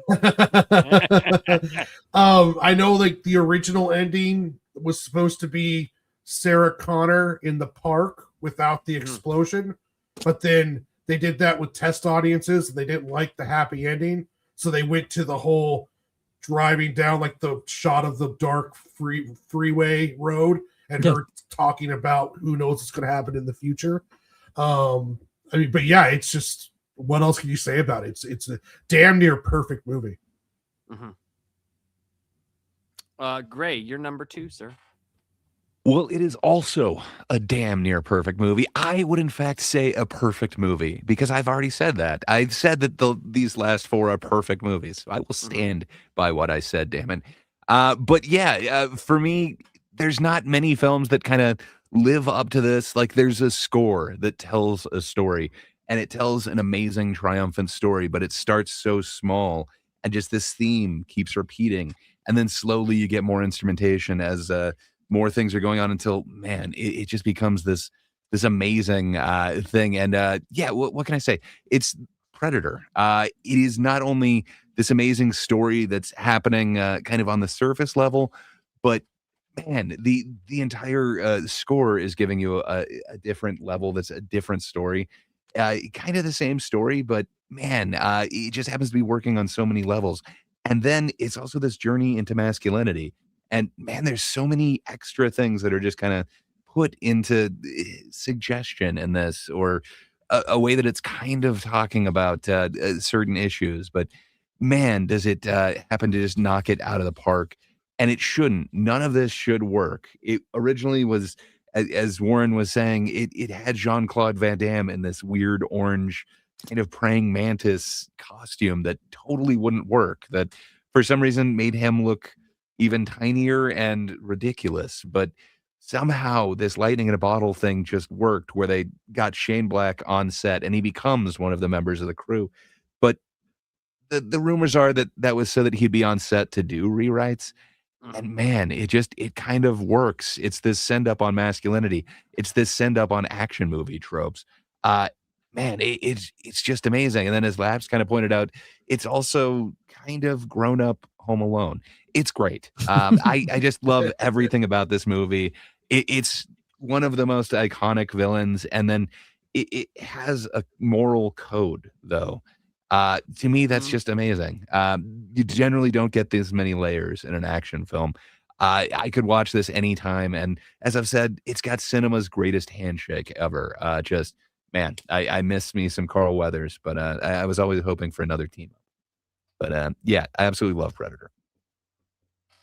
Yep, it's such a good movie, man. My number 2 is True Lies. Ooh. And we've all talked about all the stuff, but this was another one that I saw in the theater, and I had a really fun time seeing it. And it was, I think I saw this with my brother, and it might have been one of the first movies that I saw with my wife before we were married. Might have been one of the first. I think it was. I can't remember, but I know she was there. And it was cool because my brother came to visit, and we went with his wife, and it was like my first time that I do know this was the first time my brother and his wife met my soon-to-be wife. So it was a lot of fun, and we just had a really good time seeing the movie, and just everything about it. Like we've talked about, Jamie Lee Curtis was fucking hot as fuck in this movie, and just the playing. Someone had mentioned it earlier. It might have been Nightmares and Nerdscapes. He said, "I call this movie Stop or My Wife Will Shoot." So that was pretty funny. And yeah, it's just an overall great movie, and it was really cool to see Arnold in a different light. Like we were talking about, like he did Kindergarten Cop in '90, but like seeing him do a movie with other established actors, like major actors, and actually holding his own was, a big deal. But the name, though, just hearing him say the name like 10 times, I'm Harry Tasco, like he still couldn't control the accent there. It was just so, but yeah, great movie. Love it. And could watch it today. I could watch any of them today, to be honest. But my top 4, I think I could watch at any point in time. It's like one of those things, if you see it on cable, or if you see it, I'd just turn it on. It doesn't matter where it is in the movie, and I could just watch it. Yeah. But Charles, your number 2, then your number 1. My number 2 is Predator. For other reasons you guys have mentioned. I like the fact that it's essentially 2 movies. The first half is one thing. Yes. Hyper masculinity, just ridiculously, like the scene where they're shooting into the trees, not hitting anything. No. Like, they just unload like thousands of rounds into the bushes. and the girl sees the blood on the leaf. The different, and she's just kind of like, y'all missed everything. But I see, that's what you guys suck. And she's probably like, man, if you didn't have so much fucking baby oil everywhere, maybe you would have hit something. It's an important element. It is an important element. Definitively say that didn't lead to his survival. Plus, we ain't got time to bleed. I can't. If it bleeds, we can kill it. Yeah. Yeah. And the second half, like maybe the third act, where it's just a chase movie. It's incredible. I fall asleep with this movie on quite a bit. And the one thing that I've noticed about the DVD menu screen is they just play the same 4-second clip over and over again. And that gets annoying if you've fallen asleep on it, because it's and then it just repeats over and over again. It'll wake you up if you fall asleep to the movie. I don't know why I gave you that bit of information, but It's a terrible, terrible DVD to fall asleep to. Great. Oh, number one is Terminator 2. I agree. It is flawless. James Cameron, I'm almost tempted to see what he could do with someone else's franchise again. Have him make a number 2 to something else again, because Aliens, that wasn't his. And he took a horror movie and made it like a sci-fi horror. Then he took his own sci-fi horror and made this sci-fi action movie. I'd love to see James Cameron do a sequel to someone's movie. I don't know if he still got it, but let someone else take care of the rest of the 55 Avatar movies. But I'd love to see him take someone else's movie and give us a sequel and do James Cameron shit. But imagine if James Cameron, like, if they put out like the first Expendables and he was like, no, you have too much talent here. I make this, when he was still like rocking. I mean, all those people in it, that would have been fucking dope. Mm-hmm. Or like Universal Soldier, something like that. Take that. That could have been something that's like his style. He would have given it more mythos, a lot better backstory instead of just guy A, guy B soldiers, Yeah. That would be something cool. James Cameron for the 1900s was an absolute gem. The 2000s, less so.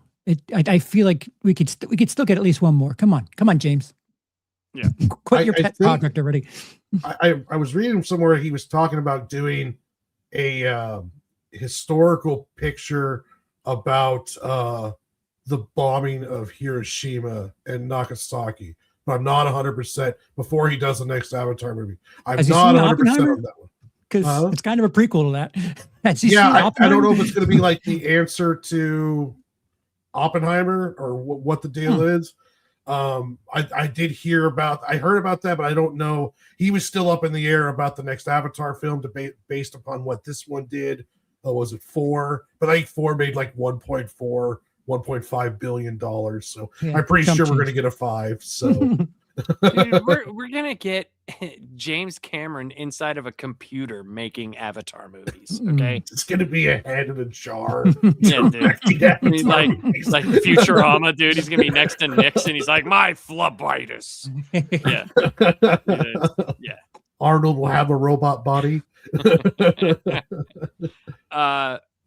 My number 1 is Terminator, the first one. For me, it left more of an impression on me, because I was a lot younger when I obviously saw this. I was 10 years old, I think about, when did this come out? 84. Was it 84? I think so. Okay, so I would have been 8 years old. So I know it's I 87. saw it. It was 87. Really? No, it was 84, the first Terminator. You're totally right. For some reason, it clicked on the wrong one. My bad. Okay. So I know I didn't see it right away. I think I was like 10 years old when I saw this, and it scared the shit out of me. It was terrifying to me because, like, before you saw any of his, mechanical stuff, it was just a guy that was, coming after this dude in a trench coat who just wanted to have sex one more time, one last time. And then,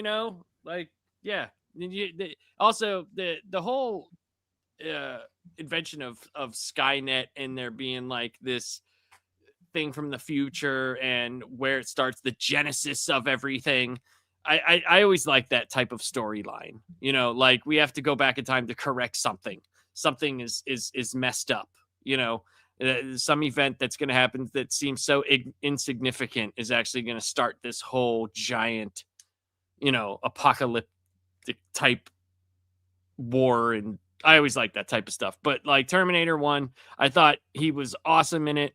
He didn't have to say anything, and it still worked. And the nothing beats the bar scene. I mean, come on, man. Yeah, come on. It used the circle time theory, where it's essentially like Reeves goes back in time to protect John Connor's mother, but then he's his father. And was he? So he was always his father. So it's like that. He was always supposed to go there. Yeah, no matter what, fate is always going to work out no matter what you do, it's always going to be an apocalypse. There's always going to be a judgment day. Skynet's always going to do the deal. Yeah, and, the whatever happened theory. Right? Yeah, they didn't really change that until they did the anime on Netflix, which I highly recommend people watch. And then they turned it into a multiverse deal where it's like you can go back, but as soon as you go back and change something, your future becomes different. Because they've been stuck with the loop theory through all of the Terminator films until that series, and then they kind of made it into kind of a multiverse kind of deal, not heavily, but it was kind of like it was like, well, your future will become different than what it is now. So they were incorporating the loop, but they didn't. They were saying, well, now it's going to be a different future, and what Dark Fate did was kind of say, no matter what we do, Skynet's going to do Judgment Day. If it doesn't happen with Connor, then that just means it's going to happen later with somebody else. And it's kind of interesting how they played around time theory with those movies. The one I really liked was the Sarah Connor Chronicles. Oh, that was really underrated. I really liked that. I had never seen that until I binged watched it last year, and I was so disappointed. I mean, I already knew it was canceled and that I was not going to get a proper ending, but then I was enjoying it so much that I decided to binge watch it, and I was just pissed when I got to the end. Yeah, it was good. It was good. I liked it. I thought it was fun. I mean, it wasn't like the best thing ever, but it was still, it was better than what we were getting, what we were going to get, so yeah. Warren, what is your number one, sir? This might be a huge surprise to you guys. No, but my number one is Predator. I damn near think I think it's a damn near perfect movie.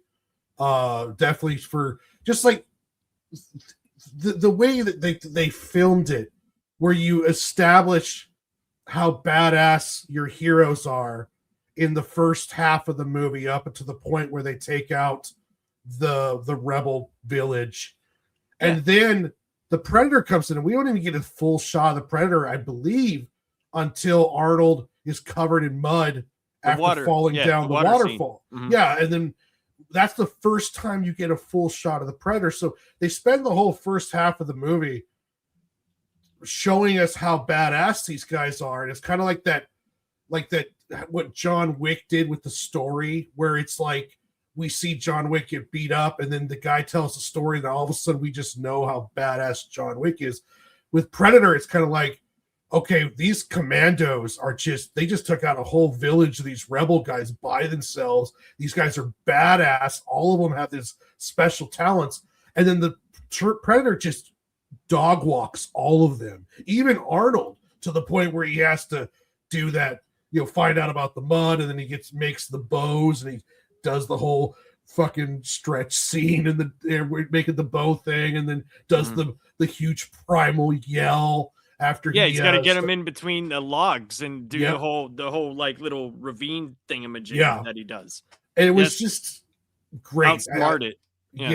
I just think as a film, like the minimalistic style they used, those great tracking shots they did of them doing the combat maneuvers through the woods, where it was just essentially just one shot, and it would go like to Arnold, and he would stop, and he would go like this, and the next guy would come through, and the characters, the handshake.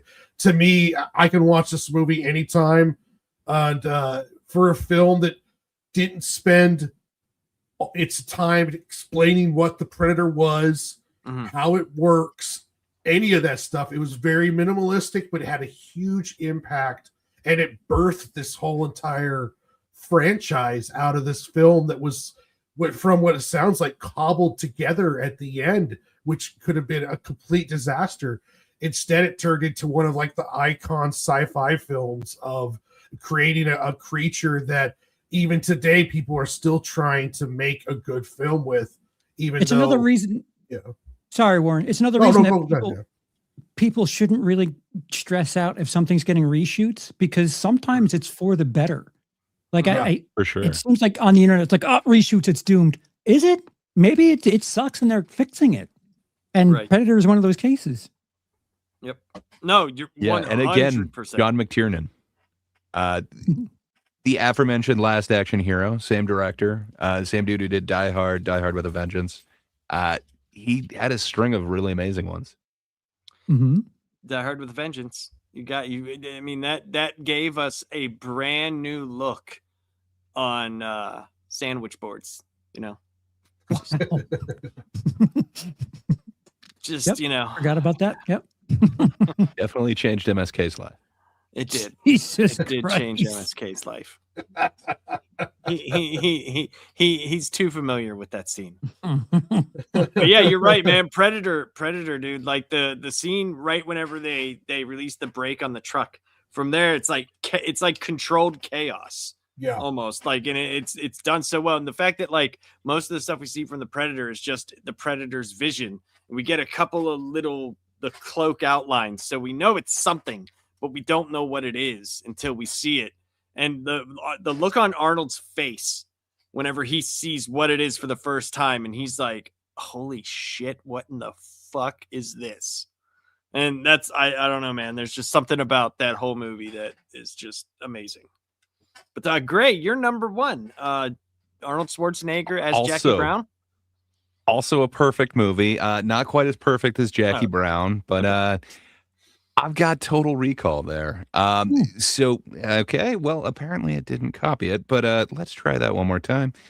There we go. Yeah, man, I absolutely love Total Recall, and I don't think it gets its due. It's Paul Verhoeven, and it's from when Verhoeven was doing the best, like his peak Verhoeven-y. Just, man, it totally works on so many levels where it really shouldn't. This should be cheesy. You've seen a bunch that kind of try to play with, is this reality? Is this not? Is this part of the thing? But man, it's masterfully done. Part of that is kind of the crew that's in on it. So it is originally a Philip K. Dick story, but the writer who gets credit on it is Dan O'Bannon. He's the same dude who gets credit for writing Alien and The Return of the Living Dead. But yeah, it's got amazing everybody in on this. But the Philip K. Dick story is cool. It's not quite the same as this. Man, did they exploit the cast in the best possible way. I love me Arnold Schwarzenegger when he's playing Douglas Quaid or Hauser. I absolutely love that character. Sharon Stone as Laurie Quaid. Man, I absolutely dig it. Michael Ironside. Man, Quado. Come on. We need some Quado in this thing. Everything. Yeah. Everything about it is just absolutely amazing to me. The practical effects. Pulling that egg tracker thing out of his nose, out of the like, fake head. Man, that just it hits on this weird level. The overweight lady in the airport when she starts suddenly malfunctioning, the weird mask thing. So weird. So fucking I absolutely weird. love that. The taxi driver friend who becomes the mantis guy. Man, I love the practicals for that. It invented Waymo. Essentially, those are the cars that we have now. Well, Johnny some cabs, cities sir. have now. You should They're trademark Johnny cabs. properly. We call them Waymos now, but the same thing. No, it's crazy. It predicted a shit ton, and man, it holds up. More closely than other predictions, by the way. Oh yeah, 3 boobs. It's just around the corner. Just wait until we get a Quado. But yeah, I absolutely love this film so much about it. And then it does have what's his name, Dean Norris. It's got Hank in it. Hank, yeah, he plays Tony. get a big vagina on his face. Indeed. But yeah, man, I absolutely love everything about this movie. For me, it's a damn near perfect movie, and it really shouldn't work. I'm sure you guys are familiar with the remake. Yeah, it doesn't work. It doesn't. This really shouldn't, but somehow it works on every level for me. I think it's my favorite Arnold performance. It's one of my favorite movies to watch, period. Just everything about it just kind of works for me. And I haven't even talked about the score in this. Forgetting his name. I want to say it's like Goldman or whatever, but Silvestri? I absolutely love. So Alan Silvestri did the Predator. Oh, right. Predator. Right. But Yeah, it's Jerry Goldsmith on this one. I absolutely love Total Recall's score. Just man, there's so much going on in this one. I love it. Watch it if you haven't in a while. I think you guys all have it too low. It should be up there. It's a great Arnold performance. It If is. nothing else, think of when he's in the chair. Think of when he goes to Mars, man. The eye bulges. Yeah. Yeah. What can I say? I love this one, and every time I have my gliders on me, my marsupials, they're sugar gliders. I kind of think, are they little Quatos? It feels like it. What can I say? I heard that you shouldn't keep them near zippers, Gray. Got to get baskets for them. I've heard bad things about zippers and their webbing. How dare they you? love pouches. I know nothing about anything, so I was just giving you shit. Say, Bob, what's your number one Arnold Schwarzenegger movie, sir? There are so many good ones I could put up at number one, like Around the World in 80 Days, Batman and Robin, Junior.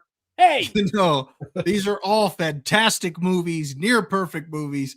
But the top spot for me is going to go to True Lies.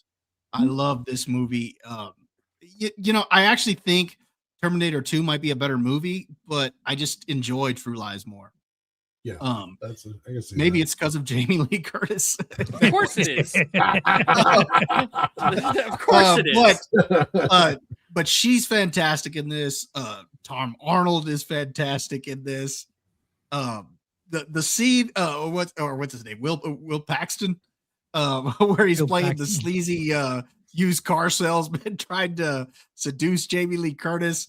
I love what they end up doing to him and putting him through. That's absolutely hilarious. I think this film has the right blend of humor and action in it, and it's just a lot of fun. I also love the scene where they bust in to kidnap him, and they take her as well, and she thinks they're there for her. She's like, "Harry, just let me handle this." So yeah, it's great. And then of course, the scene where the terrorist is filming them and the battery runs out. Battery Aziz. Yeah, there's so much good stuff in that movie, man. Yeah, I mean, it is fantastic. And of course, you get a bunch of great Arnold one-liners. You get some great lines from Tom Arnold. True Lies for me. That's my favorite Arnold movie.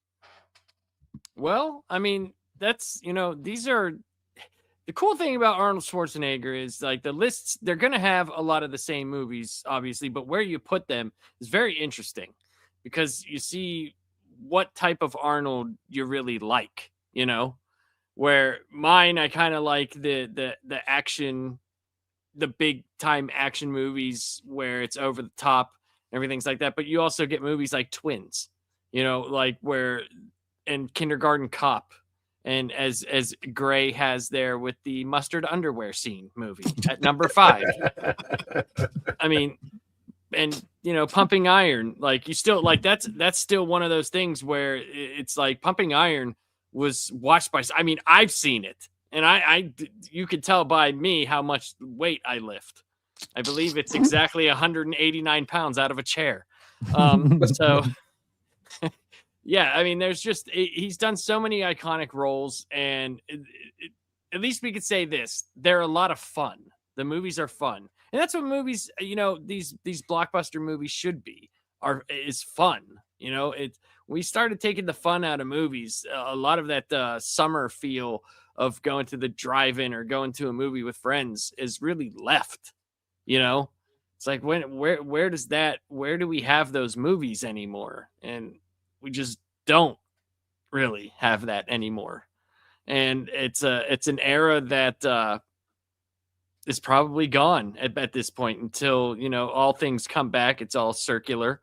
But for right now, hey, yeah, it's pretty amazing. And Nightmares and Nerdscape says it's very true. He says his theater releases are shockingly consistent for an action star.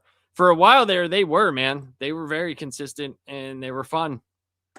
and that's kind of what I like about it. I think it's interesting that everyone has a different number one. That's true. That's crazy. fascinating. Yeah. That's crazy. We all don't have a number 5 though that started the film noir genre. I mean, you guys should check it out. It's really I will. great. I will check it out. I will check it out. It's Rip Van Marlow, man. If you dig MASH or Nashville, just wait until you check out. I'm coming day and night. I will. I actually will check it out because I do like the MASH movie. So I will check it out. I promise you. I will. If you like Robert Altman flicks, it's definitely up there. Something about it sticks with me. I love that movie, and hey, maybe you'll appreciate the mustard-colored trunk scene. Jesus Christ. Oh, I'm always gonna appreciate that scene. Not even knowing that it existed, I still now appreciate that scene just because it exists. So, it's lore now. It's in the lore. It's in the lore book.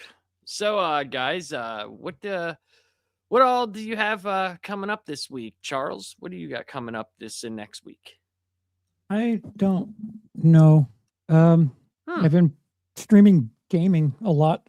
I streamed a game last night. I might go back to it. What game did you stream?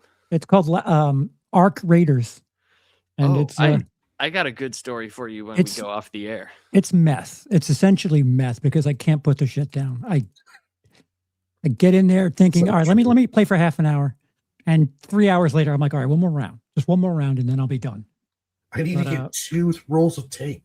I gotta pick up some apricots. Dude, I found the apricots. I just did that. I actually I didn't even realize I had them all. Right. And then John said something, our buddy John that we play with said something about Scrappy. Like, he's like, what does this even do? I'm on he's like, I got them maxed out and I'm still getting like 8 to 11. And I went, oh shit. And I looked, I had a whole bunch of them. So I got to level them up all the way. Do me a favor and hold that up so I can see your cock. Scrappy is lovely. It's a cock. Yeah. Rooster, cock, Yeah. Never mind. Yeah. I got you. But yeah, on the dam last night, I did a stream and someone put a wire to that top of the tallest point on the dam. I fell and lived. I don't know what the time code is for that, but it's fucking hysterical. If there's something silly to happen in the game, I'll find it and do it. Have you found the way to break the dam? Have you gone under the map yet in the dam? The dam? No. Yeah. Oh, it's fun. The air vent part. Yeah. It's fun. Oh, man. Yeah, it's cool. I'm busy just hiding from things and looking for pillows and cat beds. I'm not, man. I'm all in right now on PvPing people. I am 100% fully all on board. But yeah. So Charles, you got nothing coming up? Nothing? Other than that, Tuesday is TGIT. March Hackness begins. The battles, indeed, for supremacy of the hack. Not just white people either. There's other supremacy. There's female supremacy. Well, the hackness supremacy. Yes. Gray, what do you got coming up, my friend? Precisely that. We are starting March Hackness. It is the Sweet 16 this coming Tuesday. So check us out on these very channels, for TGIT every Tuesday. But yeah, we're gonna announce all throughout this month. We're playing down the March Hackness brackets to find out which comedian gets 2026's March Hackness winning trophy, the one that Laps created right here that just could not be more perfect. So check that out every Tuesday. But that's about all I got going on. Other than that, I'm also enjoying that Arc game. It's very addictive. Yes, it's a lot of fun. Bob, what do you got coming up, sir? Got any reviews or anything coming up? Well, I just put out a review today of The Bride. Oh, nice. Okay. Ooh, it looks awesome. I can't wait to watch your review. Face does not say awesome. It's not awesome. I was disappointed in it. I was very disappointed. This past Tuesday on Dad's Turn to Talk, we did talk about Revenge of the Nerds. So that was a lot of fun. That's And this coming Tuesday, we're going to be talking Argo. Argo, fuck yourself. Yeah, exactly. Indeed. Argo, but I don't know. It just kind of seemed relevant with all the news and everything today. I mean, we're not going to talk politics, but it just kind of fell in there, and we're like, oh, you know what? Given people's interest in current day politics and events, it might be fun to go ahead and look back at this film. So we're going to go ahead. Slept on as a director. I'm sorry. He's a really good director. Yeah, exactly. So yeah, I'm looking forward to go back and rewatching it because I have not seen this probably in about 10 years. So I'm looking forward to doing a rewatch of it. Nice. Awesome, man. Warren, what do you got coming up? Tomorrow, 8 p.m., I'm going to be doing some more character designs for my next book. I'll be live streaming that. Same on Sunday and also on Monday. Tuesday, I'll be streaming, doing some fan art and preparing for the show I have in April. And then Wednesday, I'll be on with ULAPS on our Off the Shelf channel doing Spider-Man and Wolverine issue 2. And when I'm not doing that, like Thursday night, and then I'll be back to drawing more character designs as I get prepared to start full production of the first issue of my next graphic novel, How the Squirrels Saved Longview. So I'm going to be doing a lot of live streaming of that. And, as if I don't get caught up playing Ark, because just like Charles says, it's like meth, even though there's sometimes I hate that game, I still want to play it every day. So Yeah, I hear that. So I got the same stuff. I got TGIT on Tuesday, Sweet 16 March Hackness. And then me, Warren, and Gray are going to take a look at Spider-Man and Wolverine #2, which should be a lot of fun on Wednesday. And then next week, we're going to do our favorite Jackie Chan movies. And then after that, a week from that, we are going to be taking a look at what I thought was a great topic. We are going to be doing our top 10 Eddie Murphy movies and kind of like a little bit of a retrospective on Eddie Murphy. And I think Charles is going to lead that one. So that should be fun. Hey, that was your idea, bud. You got that. That's all you, man. Eddie Murphy. Fuck you. So other than that, man, this was a lot of fun. I think this just doing these shows together is a nice, like, easy thing to do, and it's a lot of fun seeing what everybody likes, and doing top 10s, when it comes to movies is always just a fun thing to do. And yeah, man, I hope everybody has a great weekend. I'm going to go play video games for the next 4 days straight. So there's that. And yeah, I hope everybody has a great night. Goodbye.